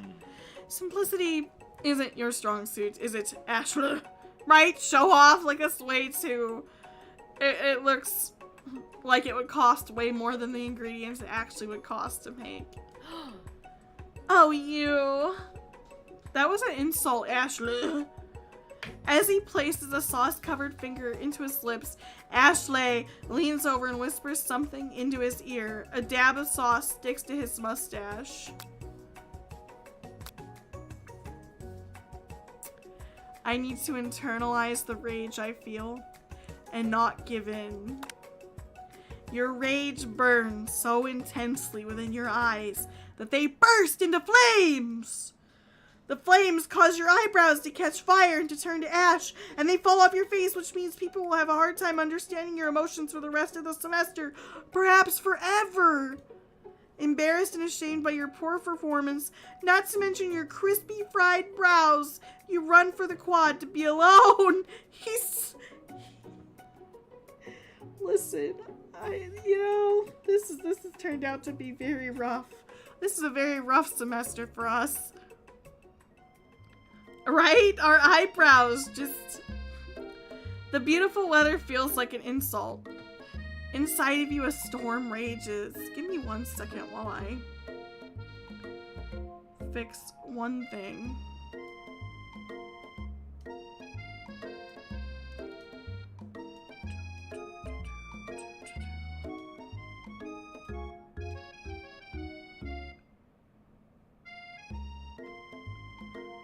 I'm gonna fix something real quick, chat.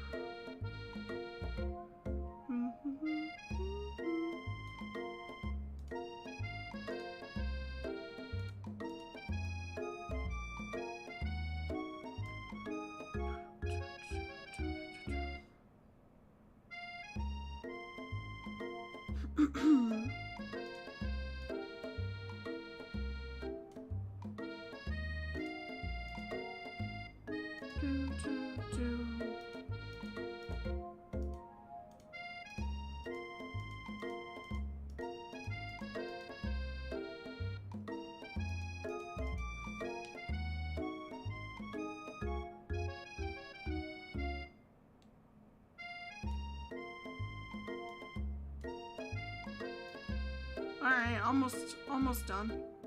I think I almost figured this out. Why is your mind completely blank, Tayshawn?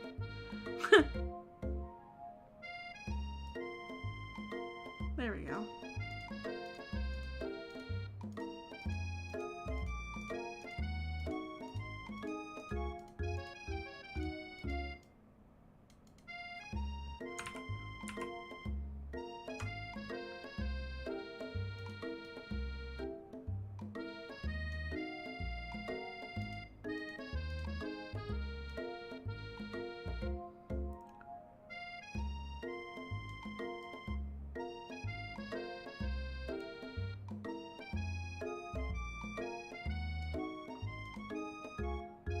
Now you want biscuits? Okay, I think I fixed that now. Let me know how that looks, chat. Okay. The beautiful weather feels like an insult. Inside of you, a storm rages, powerful enough to burn off your own eyebrows. It's Colonel Sanders. He's probably here to tell you that he and... I see what you mean. Yeah. Ooh.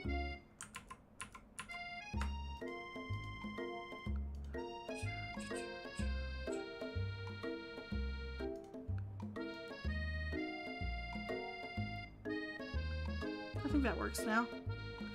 Now you want biscuits? Hopefully that looks a lot better. Thanks, guys. It's Colonel Sanders.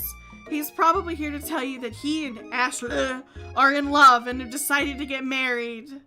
And he won't even ask you to cater his wedding because you're a terrible chef and an awful person. You try to hide from him, but he approaches you directly. I know you're hurting right now. Not just from the devastating loss, but from that run-in with the mixer and that small fire. We should get that checked out. I'm fine.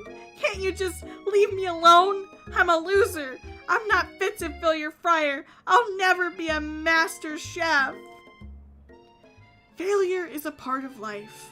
Not just for you, but for all of us. Do you think I've never failed at anything before? That's exactly what I think. Well, then think again. I wasn't always the man you see before you, enrolled in a culinary school, incredibly handsome, successful, motivated. Rub it in, why don't you? Oh, handsome, sure, I was born that way. Okay, Sanders-san. But I've walked other paths and arrived at dead ends. I was passionate about life, but I failed as an obstetrician. What?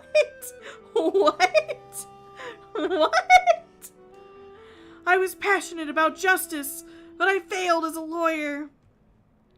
I was passionate about livestock, but I even failed as a mule handler. That one was especially humiliating. Mules can be so cruel. I didn't know. People see my delicate ribbon tie and my well-kept beard and assume that I've got it all together, which is true now, but it hasn't always been. Sounds like this guy could really use a hug. I resolved then what I was going to amount to something. No amount of hours, labor, or money would deter me from giving the best I had to give. Mules are cruel. It's true. It's cruel. It's true, TH. It's a cruel truth. Mules are cruel. As Colonel Sanders changes focus, you can see something ignite inside of him. A burning passion. One has to remember that every failure can be a stepping stone to something better. My new dream is pure. It's honest. It's something that a humble man in a crisp white suit can be proud of. I will create a new chain of chicken restaurants that will bring joy to the entire world and make up for my past misdeeds. Yay! Just as your moment grows intimate, you're interrupted by a threatening, shadowy presence. Oh god, it's Ashley. Battle scarred from the night before, you prepared for the worst. It's Gorko the Spork Monster. Is here to fight a hero. Is anyone else feeling a bit of deja vu? Deja vu! Oh no. Hi Hecula, welcome to the stream. Happy Valentine's Day. I'm trying to hook up with Colonel Sanders. I'm sorry, Gorko, but I could have sworn we already battled you last night. That was Gorko, my twin, and I, Gorko, am here to avenge them. Are you stronger than Gorko? Well, we're twins, so no, not really.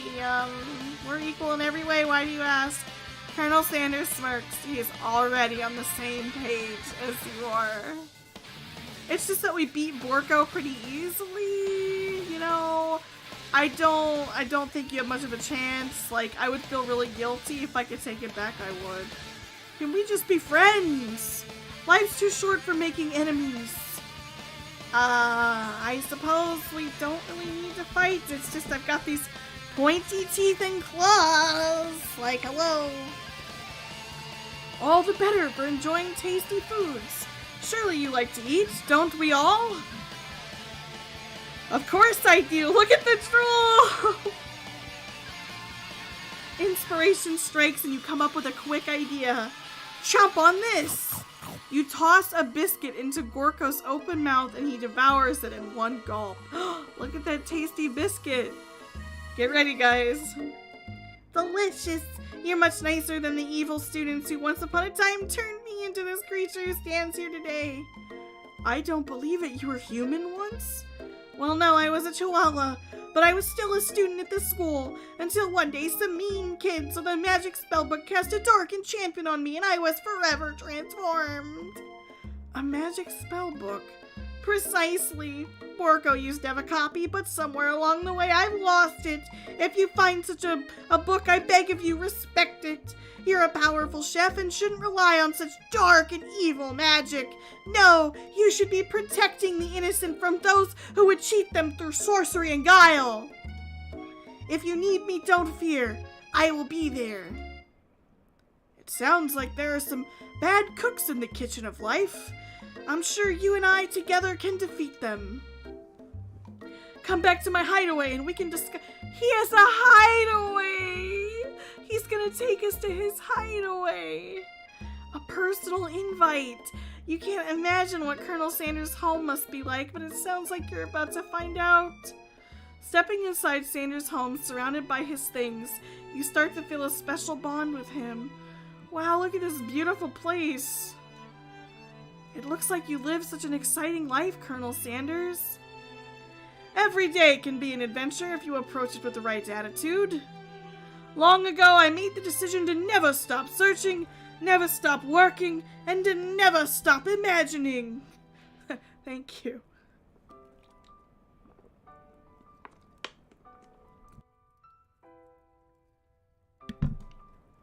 Have you been working on any new recipes of your own lately? I'm always excited to talk about food with another ambitious chef. There is something. I'm not sure I've nailed it yet, but I'm close. His eyes perk up as he starts to wonder what dish you might be describing. It's meant to pair with something spicy or something crispy. Both, perhaps? Now you've got him right where you want him. Should you reveal your new creation to him or keep it a secret just for you? I'm gonna reveal it.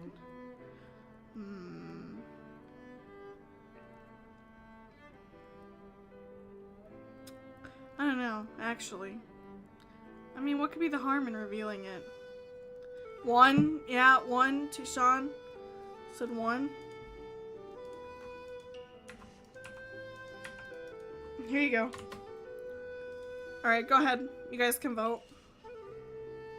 I think we should show him what we can do. I think one is the right choice.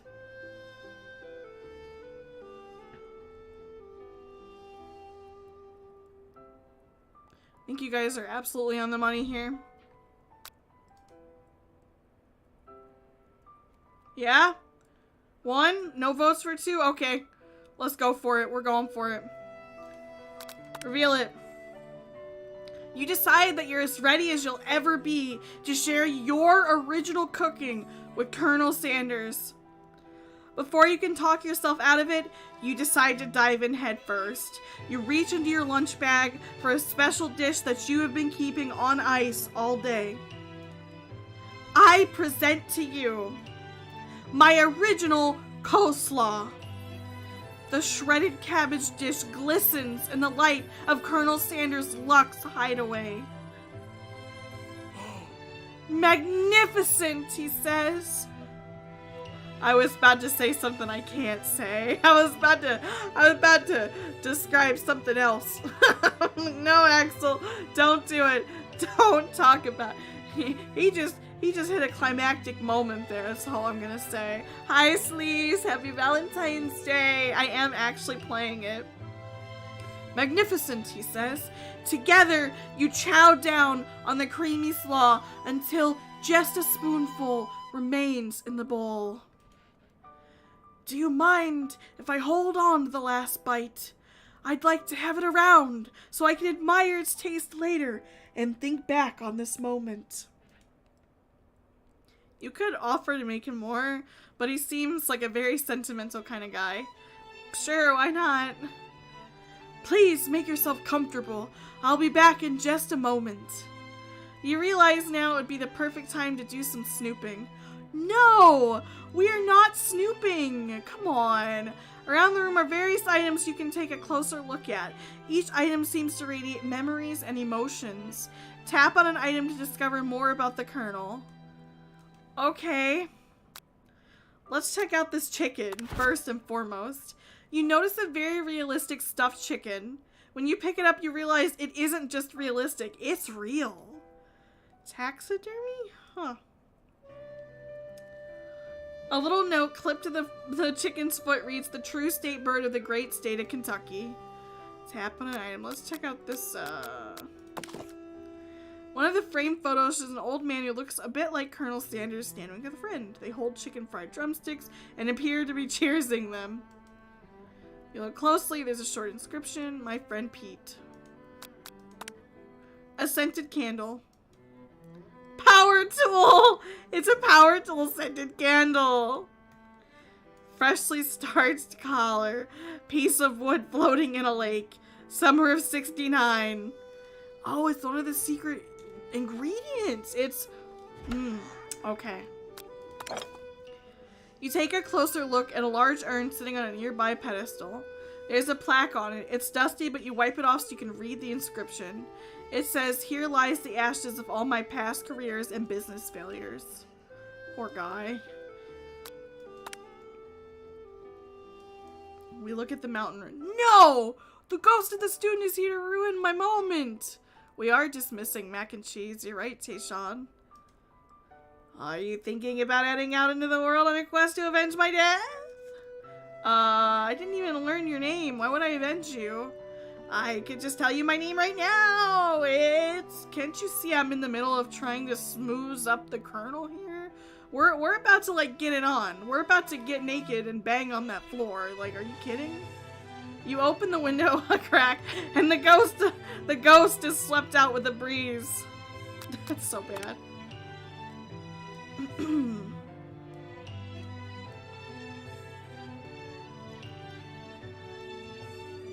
Can chicken be prepared sashimi style? Huh. Did we check everything out? His comb? A lock of silver hair is woven through the teeth of the comb. Upon further inspection, you realize that the hair therein isn't just silver in color, it is actually made of spun silver. Oh. Okay.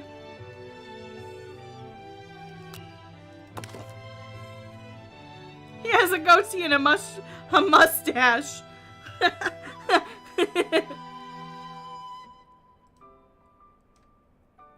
Who frames a baby picture of just themselves? That is actually a good question. Yeah. You open the door to Colonel Sanders' closet and find a row of his signature white suits hanging within. You take one off its hanger and try it on. The jacket is a bit big for you, but it's soft and comfortable. You give yourself a deep hug, breathing in his scent. They say that home is where the heart is. Is this what they meant? Before you can look any further, you hear Colonel Sanders returning. He has a new dish he has been working on, and he wants you to taste it. You try to act casual until he asks you why you're wearing his jacket. Aww. I don't usually loan those out, but I must say it does look good on you. Oh crap, the jacket! Oh no! Oh, man, this is such a hard decision.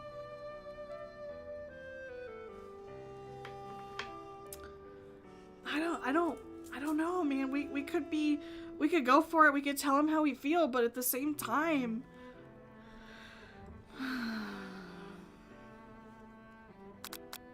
but what if we, like, move in to kiss him and it's awkward?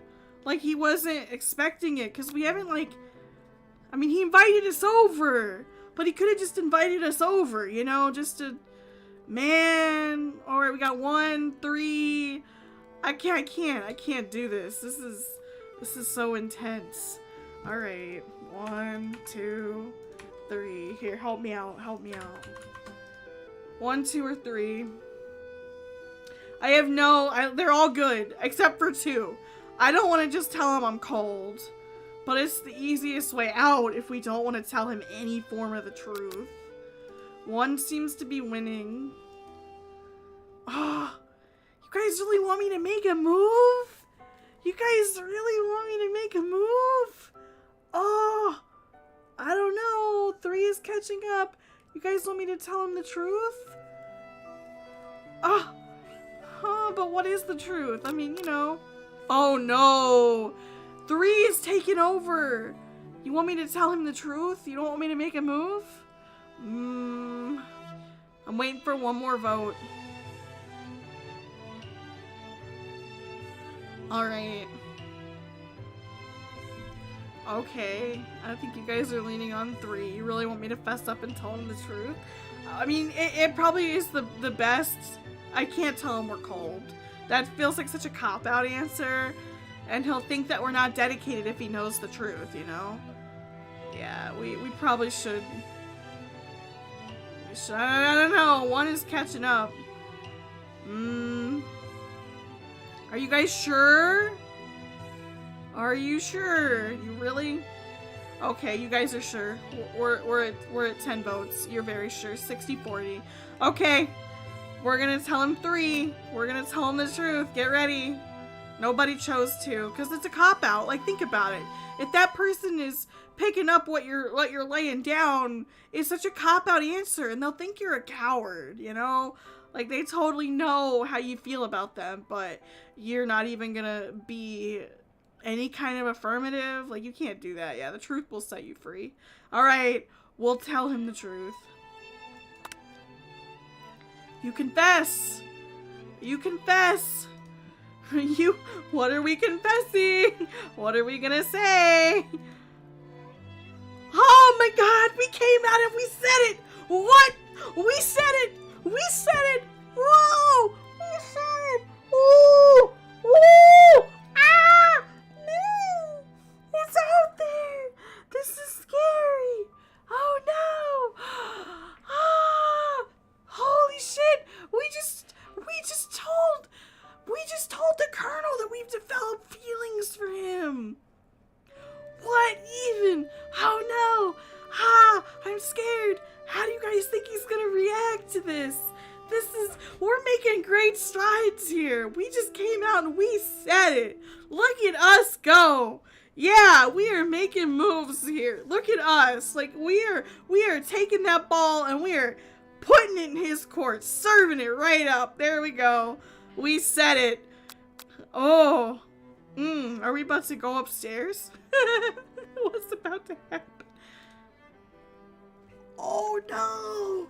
I might be developing feelings for you too, but I'm concerned. I can't let anything get in the way of my dreams.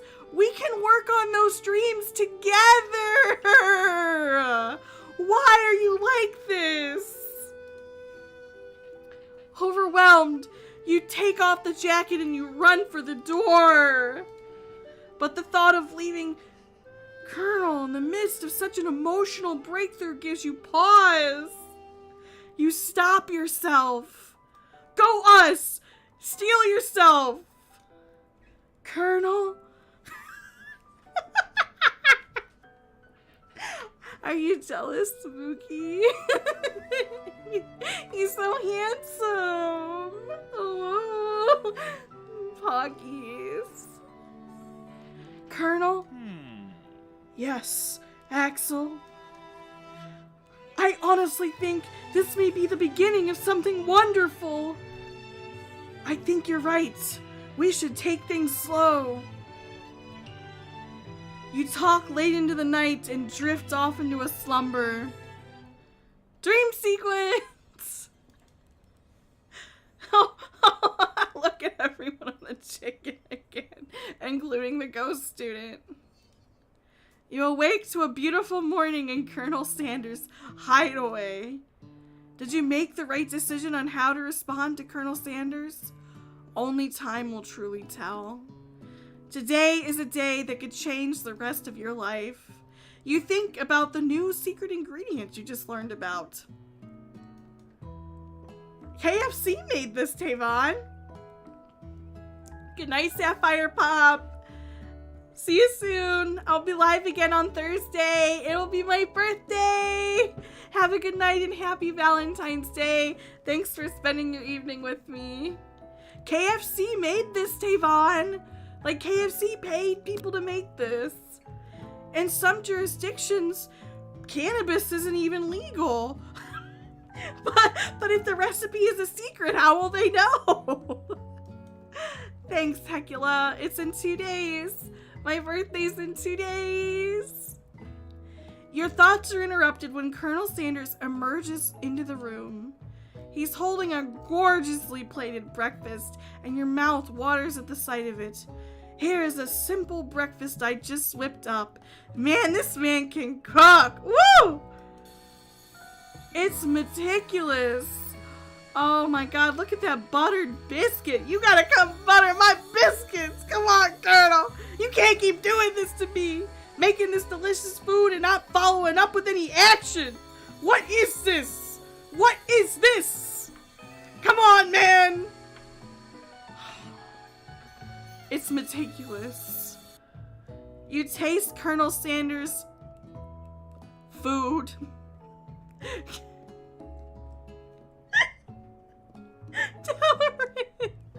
It's the love in this drumstick and biscuit. His food takes you on a journey, Delrin. When you return, he's waiting to ask you an important question. So would you say that we're the perfect match? How presumptuous. My cuisine and your taste buds, that is.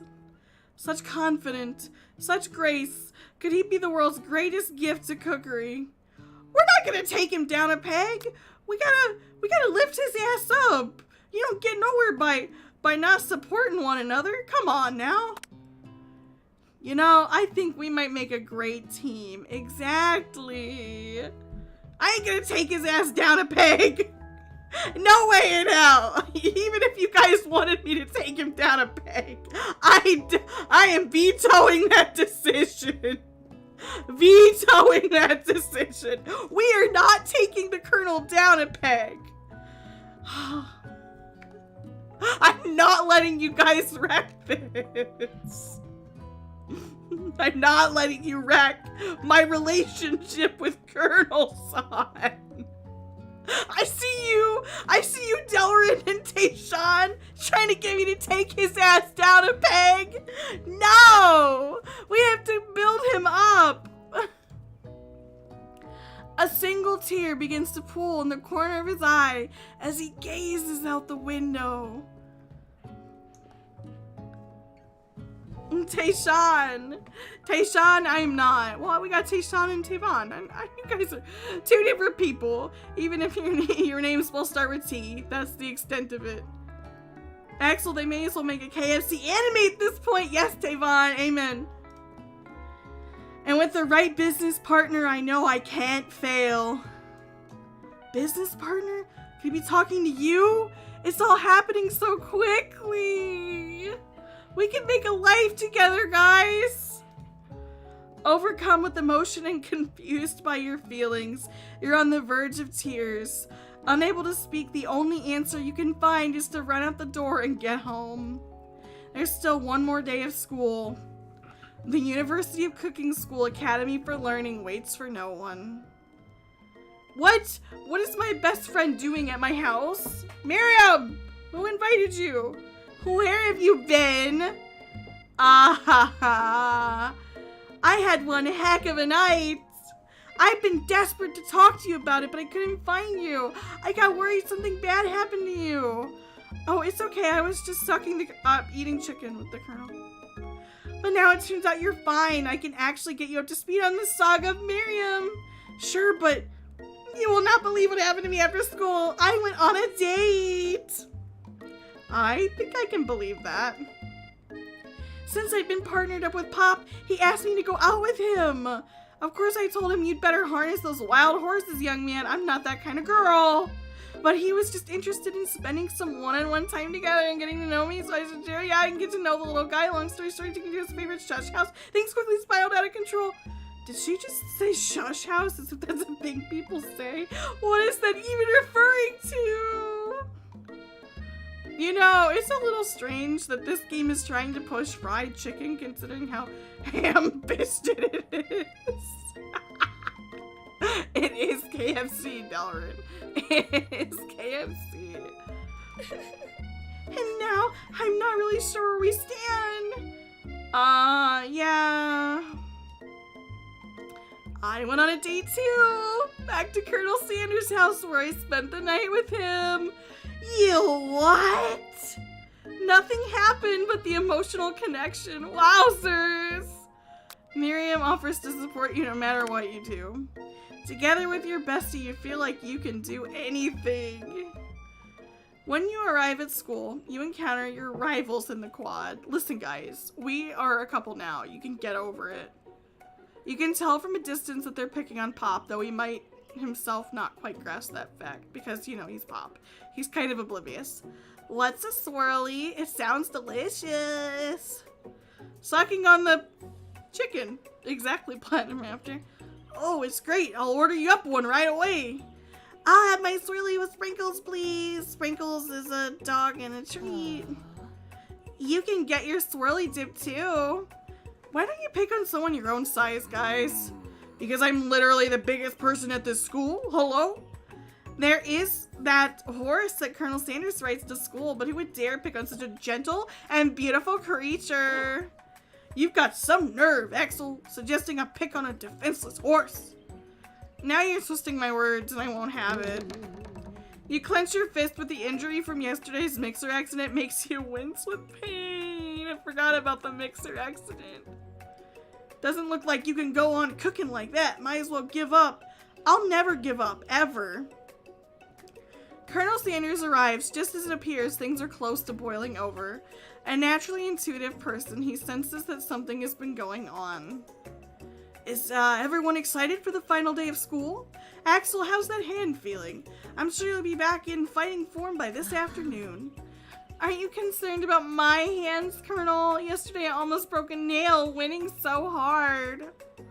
Technically, I don't believe a winner was decided, but your presentation was quite impressive.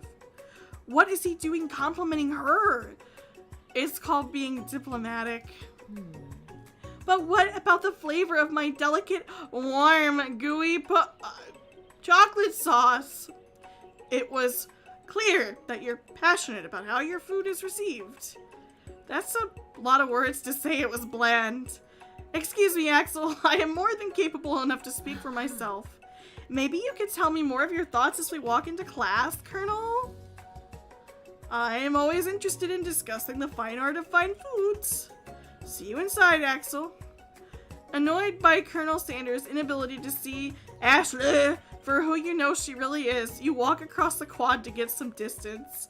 In an attempt to distract yourself from how slighted you feel by that interaction with Ashley, you take out the spell book you recovered yesterday and start flipping through the pages. Whoa, what's that book? That's that book? It looks like bad news.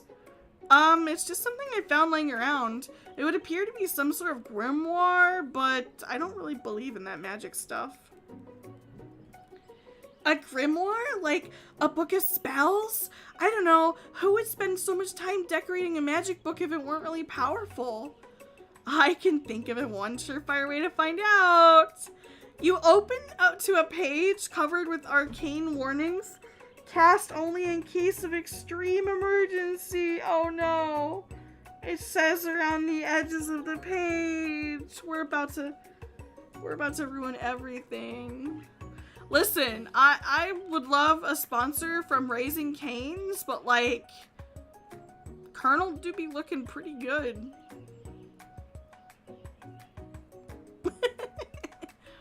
I could use the spell here that says it will erase anyone I choose from all of my memories. Oh no! If I scrub out Colonel Sanders, it would probably help me focus better on the upcoming final exam. What? Why would you suggest that? That is way drastic. Couldn't you do something else, like anything else not rooted in dark magic? Maybe tie a string around your finger? Okay, fine. It is drastic, but desperate times call for desperate measures. You've got a memory erasing spell sitting right in front of you and a pretty good excuse to try it out. No! Alright, chat. I didn't let you pick the last one, but I'll let you pick this one. I'll let you guys pick this one. Cast the memory spell. 1, 2. It's literally yes. No. Not 1, 2. Yes, no.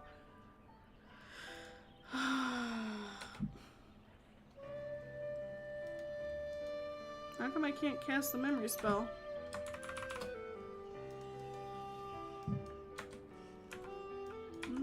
It's not letting me. Oh yeah, it is. Cast the memory spell. Yes. No. There you go.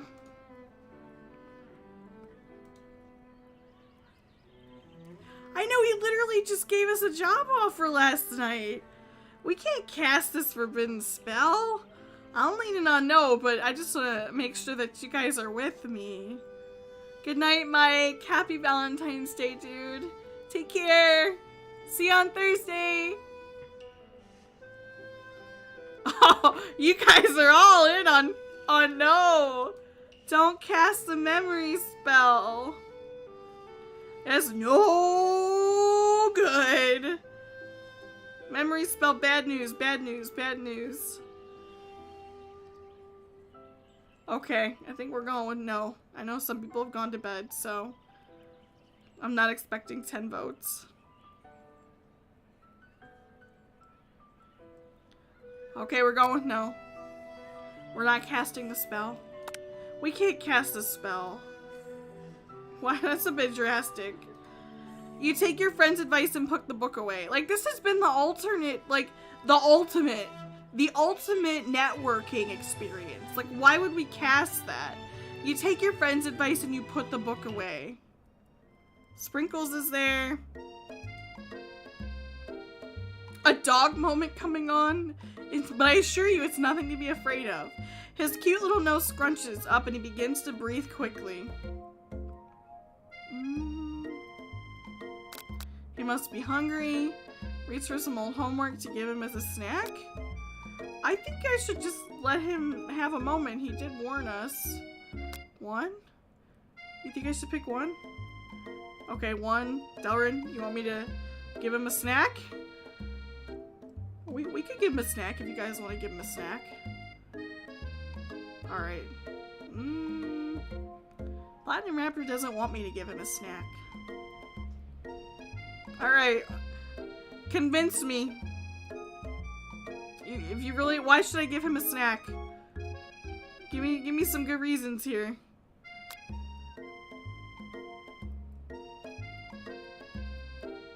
Tayshawn, I need to know why.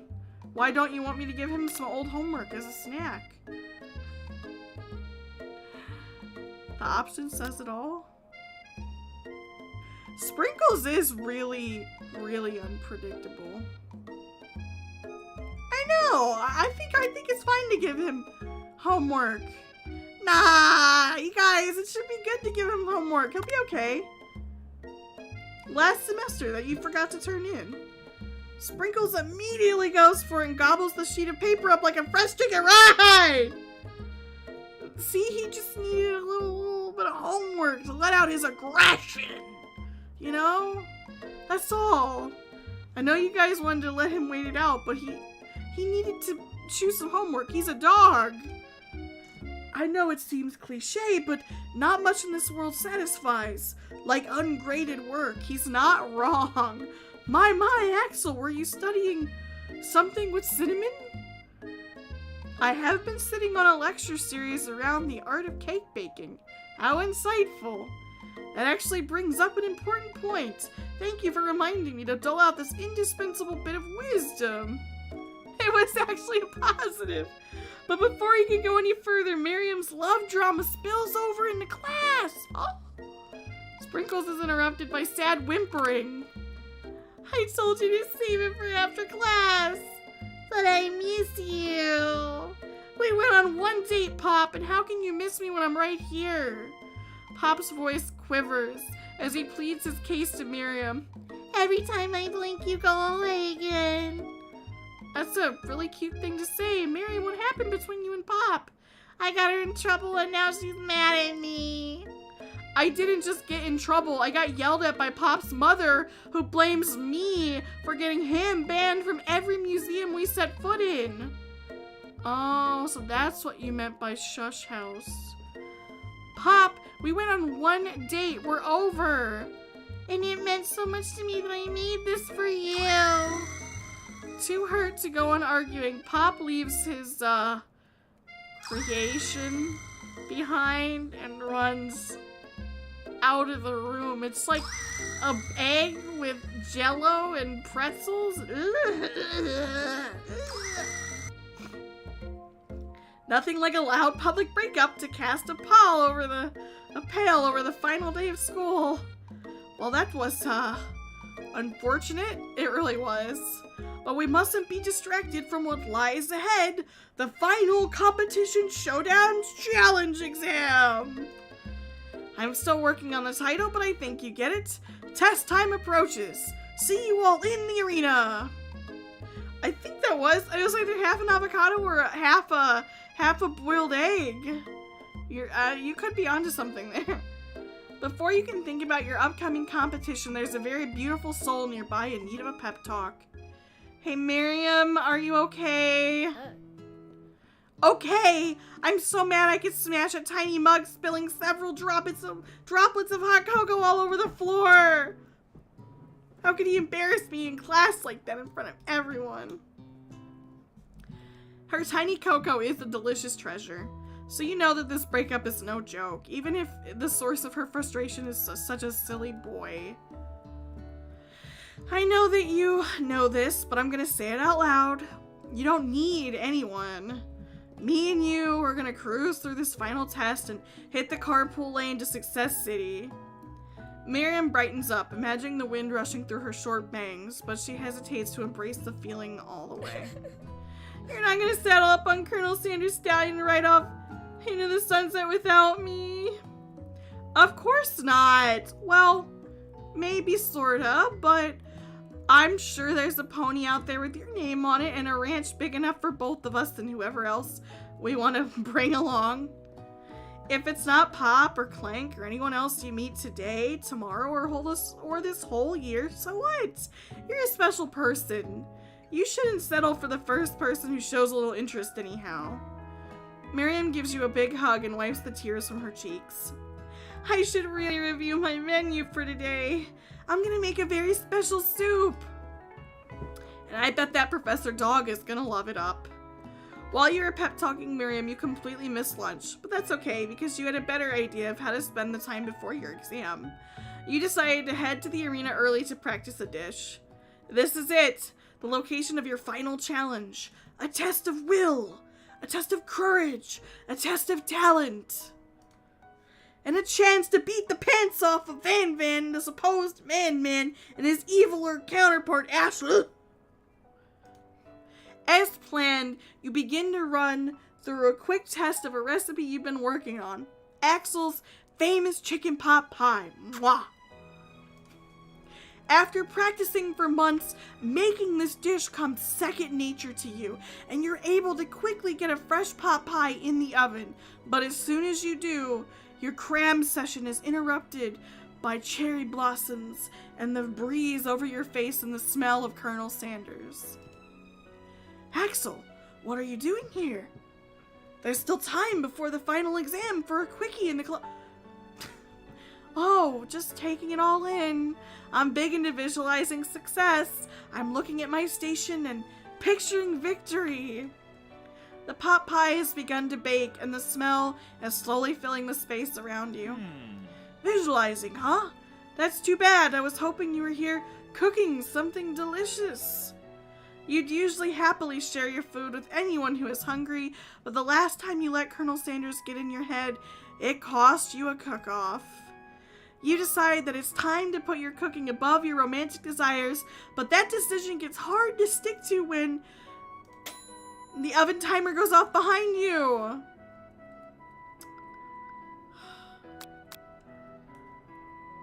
Man. Chat, help me. Help me. I don't know. I want to give him our delicious pot pie. But I don't think we should ignore our pot pie. If we don't take it out, it's going to burn, guys. I think we have to tell him. Oh, I think we have to fess up. Platinum Raptor, you want me to fess up? Oh, yeah, if I don't, it's gonna cause a fire. Here, I don't think we have a choice. We gotta tell him. We can't pretend. Yeah, Tayshawn, you agree. Okay, I got at least 3 people saying fess up. We're gonna fess up. Okay, you got me. Did you guys see the hearts? I'm doing a little bit more than visualizing. I know. My nose can smell a pot pie from 400 yards. That's an oddly specific distance, but you'd expect nothing less from such an oddly specific man. You knew it was a pot pie just from the smell? Not just a pot pie, but a chicken pot pie with an all-butter crust.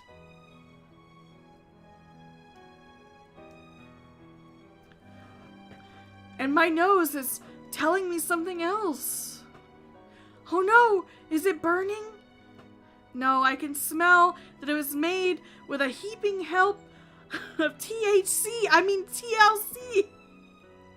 A heaping helping of TLC. But it'll probably start burning any second if you don't pull it out. The moment of truth.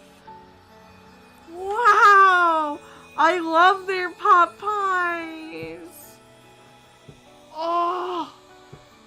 It's TLC, it's not drugs. It's tender loving care. The best drug of them all. Look at this pot pie, Delrin. This pot pie is a drug. Look at it.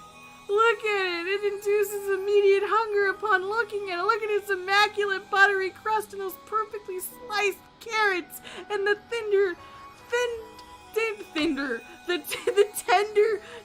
potatoes and the gravy and the sweet, slight crunchy peas. Delrin, they're so good. This pot pie is a literal drug. How could you not want it? You can't resist it. Yeah. Oh, that flaky crust, though. I didn't even get started about the flaky crust. The crust and gravy make the dish. Hey, those carrots are not irrelevant. I need to have good standout carrots in my pot pie or I'm not satisfied. I am here for the carrots. That's just me, though. Wow, this pot pie looks so good. I don't even want to take it off the screen. We could just leave it here. This is it. Happy Valentine's Day. Eat a pot pie, whether alone or with somebody else, and have a good damn day. You deserve it. It's the best pot pie I've ever tasted. I've always loved country cooking, and I could eat this all day. I could eat you all day, Colonel Sanders.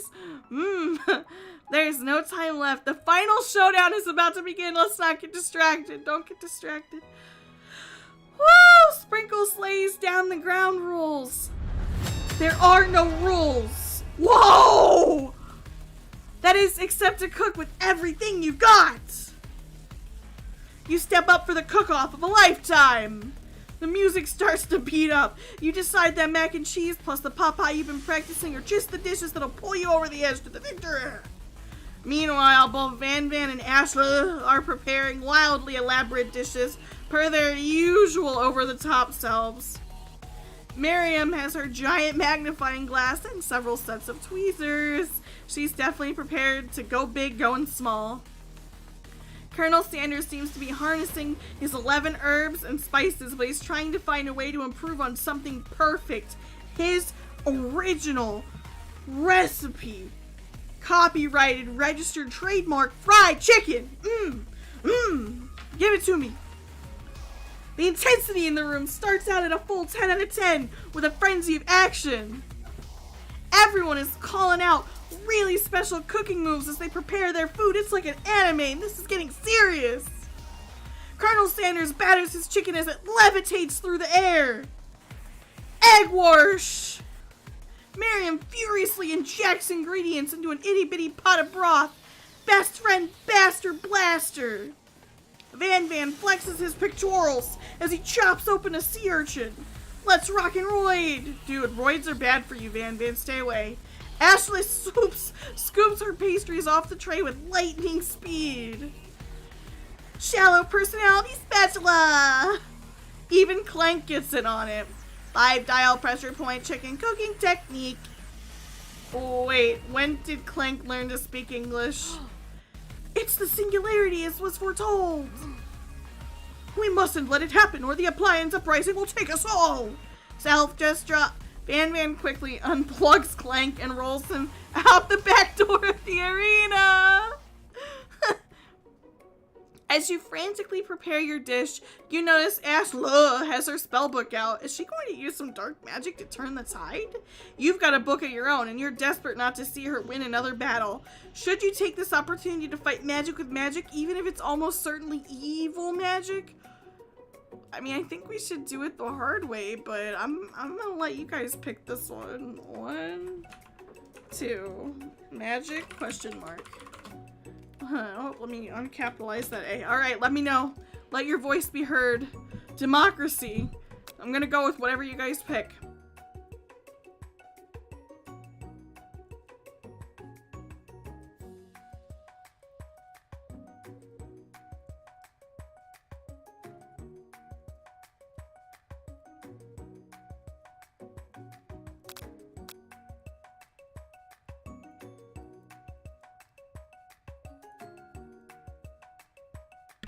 I feel that way too, guys. I feel like it's a coin flip too. But I do think that the old-fashioned way is the way that we were cooking fine without this stupid book, and I think we're gonna continue to cook fine without this book personally. Alright. We're going for it. We're doing it. We're doing it the hard way. Who needs magic when you've got passion? Exactly. I'm going to do it the old-fashioned way. It's not the hard way, it's the old-fashioned way. Colonel Sanders sees that you've chosen to win on your own terms, and he gives you a subtle wink from across the room. Oh, look at the hearts. I believe in you, Axel. Miriam notices too. I've always believed in you, Axel, since we were little kids, because I'm your best friend forever. You turn to notice that Miriam is at your station cheering for you. What about your dish? If you're here cheering, who's cooking? Tiny food, short cook time. I'm actually already done, so I thought I'd help you. Oh, that's sweet, but Miriam tosses a handful of spices directly into your boiling noodles. It's the secret ingredient. However, she doesn't know that you lied and the ingredient was made up. And where in the world? Oh god, I knew this was gonna come back to bite us in the ass, guys. Man, remember, we lied to her. That was not very nice. The boiling pot explodes, sending Miriam flying backwards. The watery noodles begin to swirl in the air, bubbling up into a dark cloud that thickens and congeals before your very eyes. It is I, Steve, the spork monster. Steve? Wait, what happened to Gorko? You're not here to battle me, are you? We spork monsters are many. I think Gorko had the day off, but you have conjured Steve, and I hate to battle, but I'd say you're doing pretty alright. Oh, hey, you're in the middle of a cooking competition. I love this stuff. It's better than TV. You crazy kids and your culinary skills really impress me. Mind if I hang out? I'm sorry, Steve, but I'm kind of in the middle of something. Do you mind? Steve, the spork monster, notices you've got the grimoire stashed beneath your cooking station. I see what you're up to. Crisscross the magical items and accidentally summon me. Yeah, you guessed it, sorta. Can you toss some fresh noodles in a pot of salted water? I'd love to. I've always wanted to be a top chef, actually. You know, when I was just a little spork pup back in the old country. You can feel Spork Monster winding up to tell a long and involved story, and you don't know exactly where they come from, but it seems like it was probably lonely there. Actually, you know what? Maybe you should watch from the stands. I need to focus. I understand. It's kind of like that time in monster school that I'd fallen asleep doing scare tactics class, and when I woke up, you toss a serious stare at Steve, and he takes the hint. Good luck! Having suffered through this huge setback, you don't know how you could ever win. We gotta summon the extra power from deep down. There's no giving up.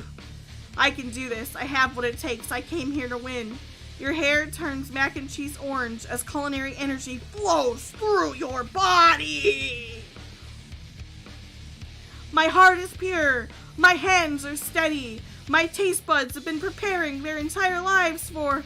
Yes, Axel, you are the chosen one. You will avenge me.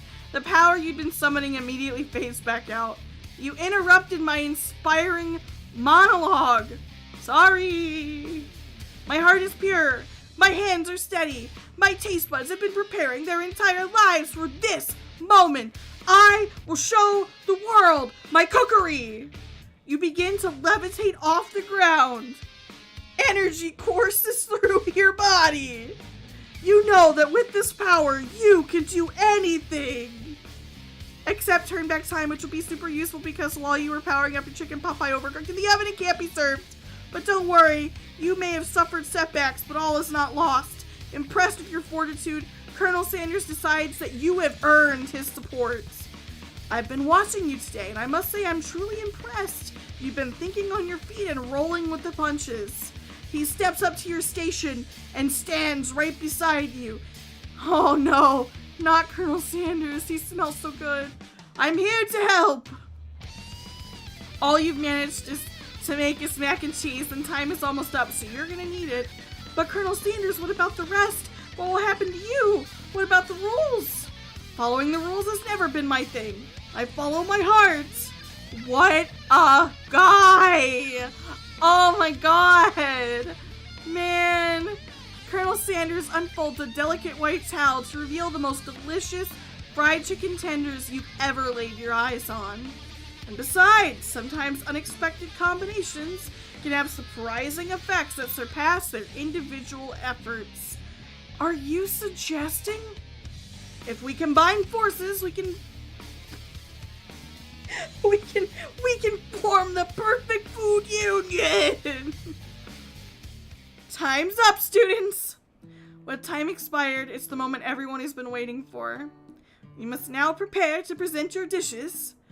A handful of students stand tall, but the class seems incomplete. It seems we're missing some students. Pop? Clank? From off-screen, you hear a pure and innocent giggle that can only come from one student. Hee hee hee, I'm flying! It sounds like it's coming from that broom closet over there. Miriam, would you mind? Inside of the closet, you see Pop hanging on a broom hooked by the elastic of his underpants. Pop, get down from there right now! Let me guess.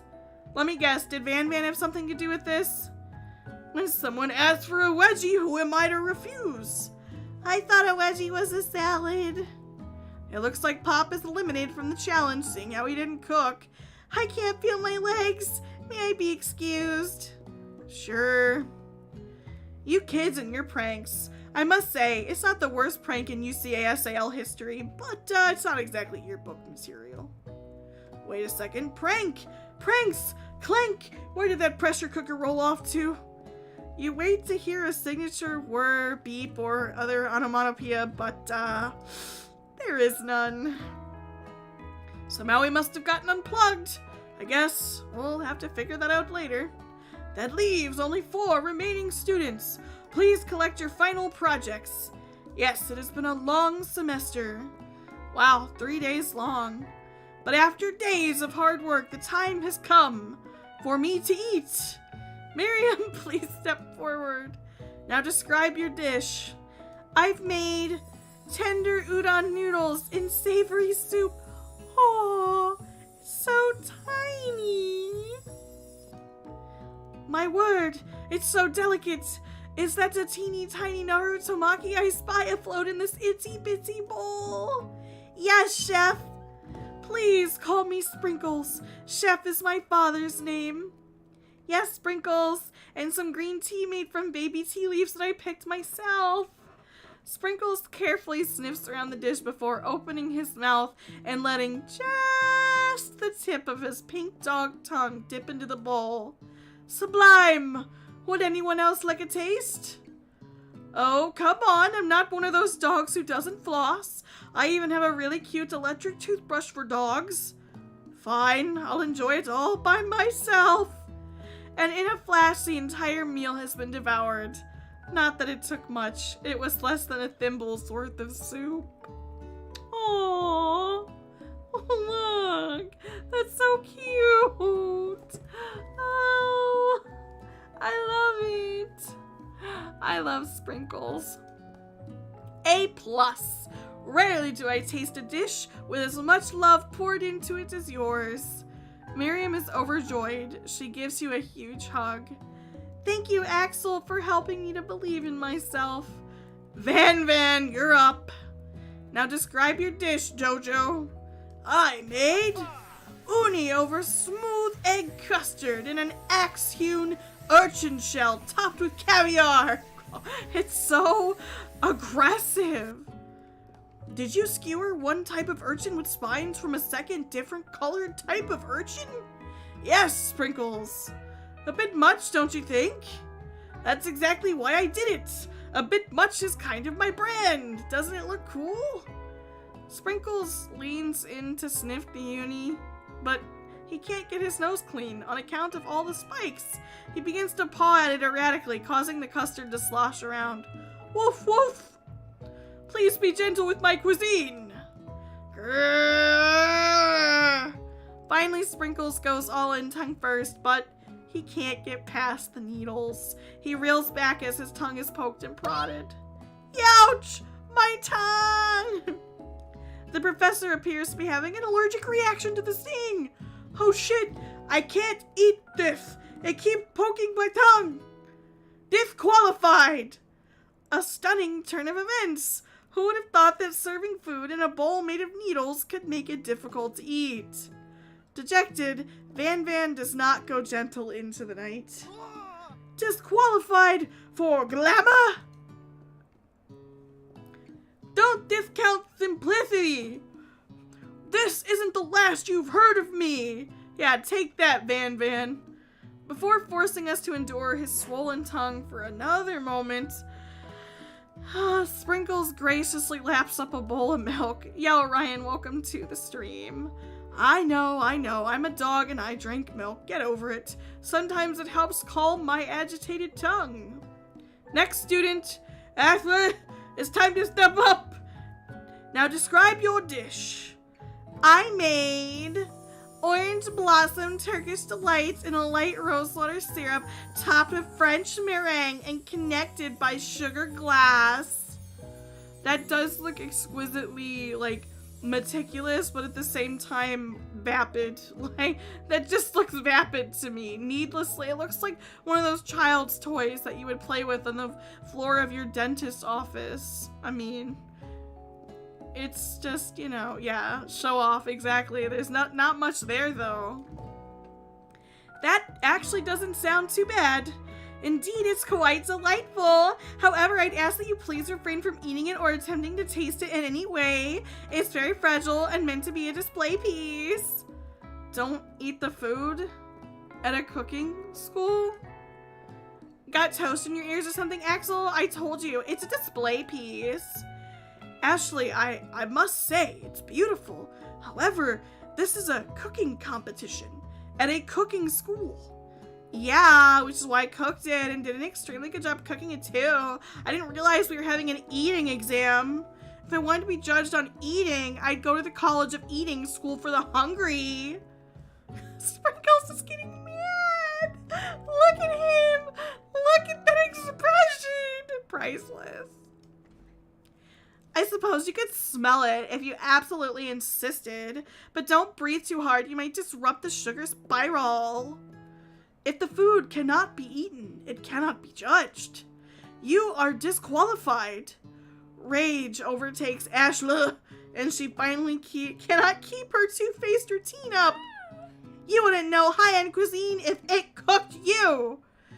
And with that, Ashley storms off to rededicate herself to being the best, but this time without being shackled by trying to be fake nice and liked by everyone. This isn't the last you've heard of me, either. If this class gets much smaller, I'll be teaching myself. You and Colonel Sanders, the final cook, steps up together. Two chefs? What began as a bowl of delicious mac and cheese? There it is, guys.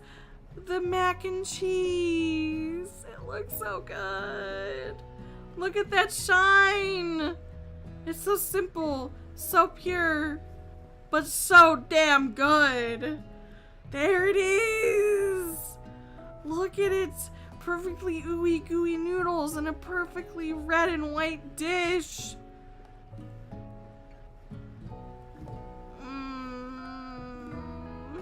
It looks so good. Yeah, show it off. Show it off. What began as a bowl of delicious mac and cheese has become something else. He examines it closely, sniffing and eyeing the bowl. They made this tasty chicken and mac and cheese combo. This looks so damn good with the crunchy, crispy goodness of the chicken and the ooey gooiness of the cheese. This is delicious. Holy shit, does that look fucking good. Whoa! Damn! This dog better eat it up. I don't have a good feeling about this. Why not? From somewhere in the room, a literal drum roll plays. Just when I thought I've seen everything in this kitchen, you give me this thing? And completely blow me away. Mac and cheese and chicken and cheese.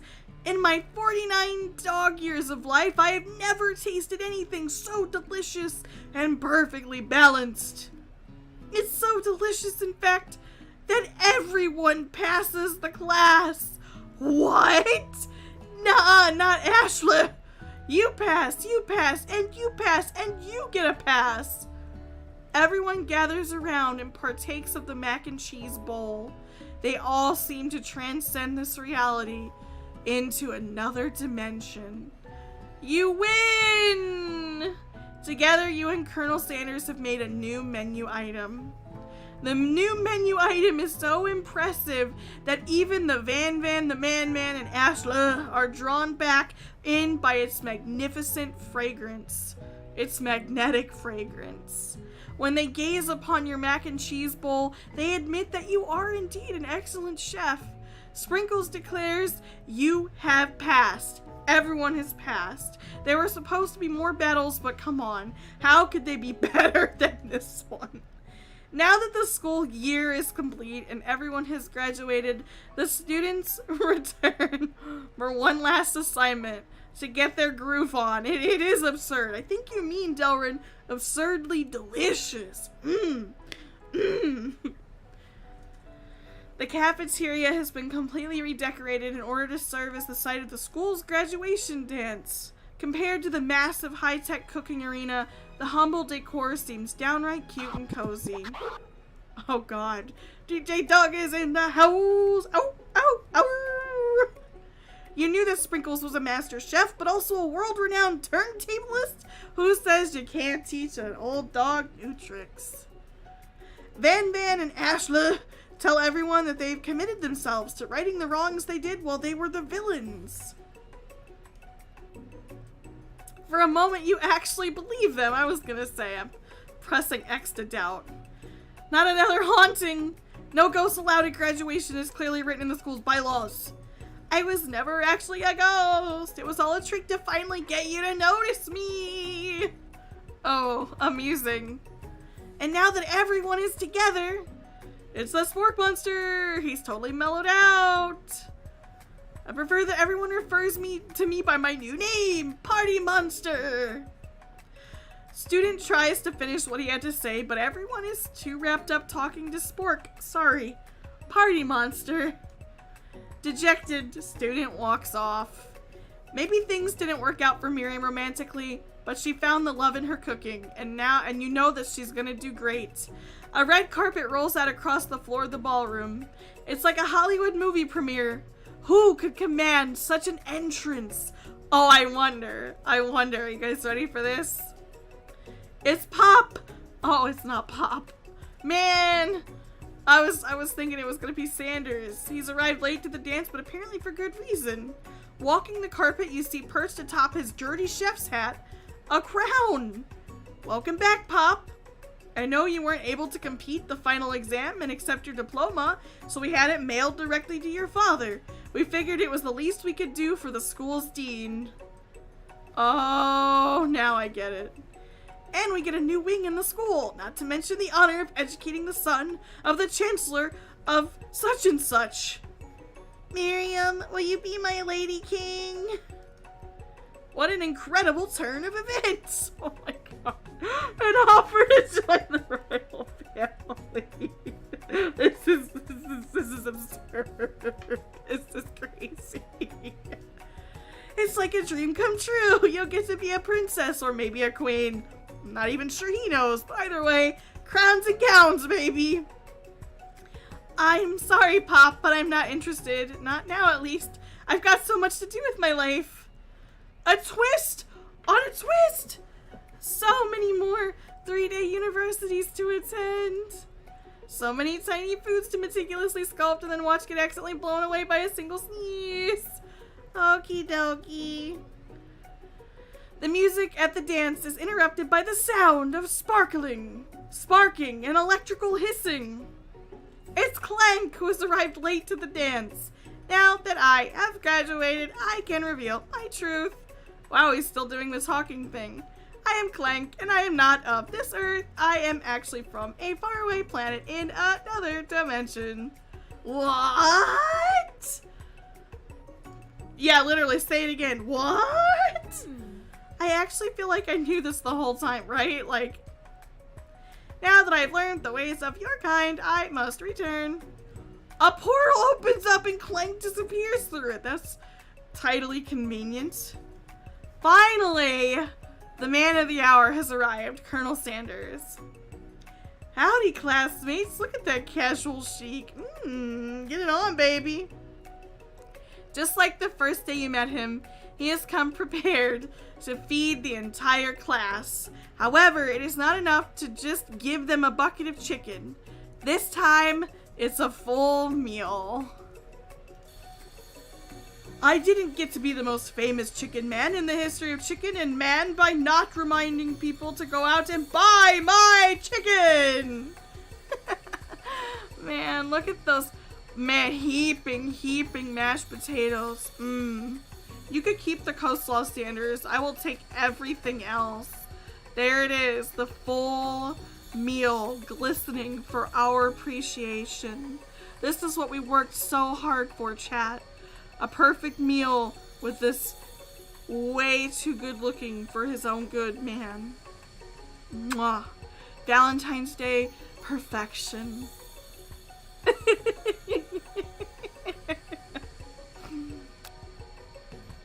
The end. The end. Oh, it's not the end. It's not the end.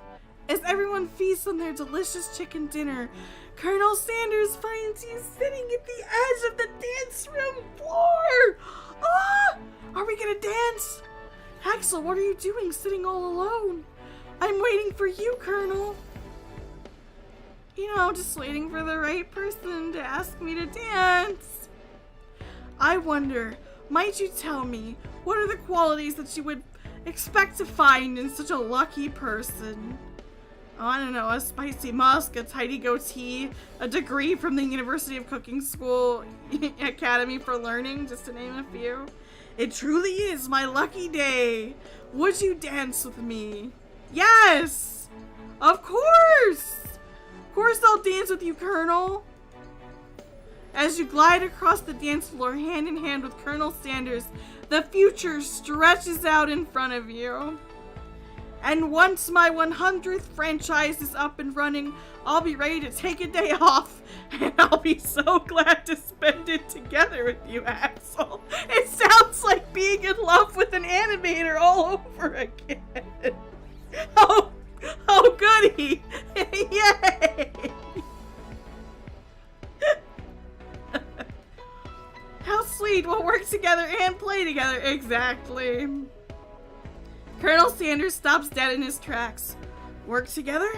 Well, I think this is something I just need to do by myself. No! Oh. But who will help you run your restaurants? Based on your time at school here, do you really think that running restaurants is the best path forward?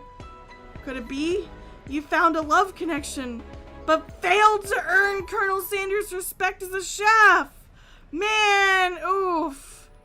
Can you live with only half of him? Will you be able to endure sharing him with his other love, the life of an entrepreneur? I got you one up on that one, Colonel Sanders. I already got you, man. I got you. I can enroll at the pastry school. I'm sure you'll find your place eventually. Man, you'll have me by your side. The end. Man, I don't know if we were supposed to I don't know if we're supposed to make a different decision, but at the same time, I'm happy with the ending we got. Because we need to go out and find our own thing. You can't just let love be the only thing you have in your life. And I say that on Valentine's Day. Of course love is important, but so is chasing your passion. So is chasing your passion. And if the person you're with is out chasing their passion, you should be out finding yours. The end. That was awesome. That was good. This is really fun. Goodbye, Colonel Sanders, son. We love you and your really, really nice arms. The end. And we'll watch real quick the... Don't cry! Don't cry, Tayshawn! Watch this. Watch this.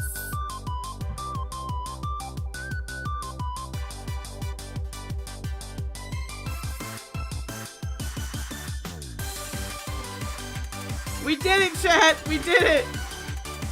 We got through the Colonel Sanders dating sim. Woo! Excellent. That was awesome. On that note, I'm gonna head off for the night. Thursday is my birthday. I will be live on Thursday. I'm gonna be playing Mario Party and doing an assortment of other things. You guys can join me for the party. I hope that you had fun with me on this lovely Valentine's Day evening. And, I hope you had a finger-licking damn good time. Good night, everyone. Take care. Happy Valentine's Day. Bye. Happy birthday, Timothy Coin. Bye, everyone. Thanks to this game, KFC. This was fun. Bye, guys.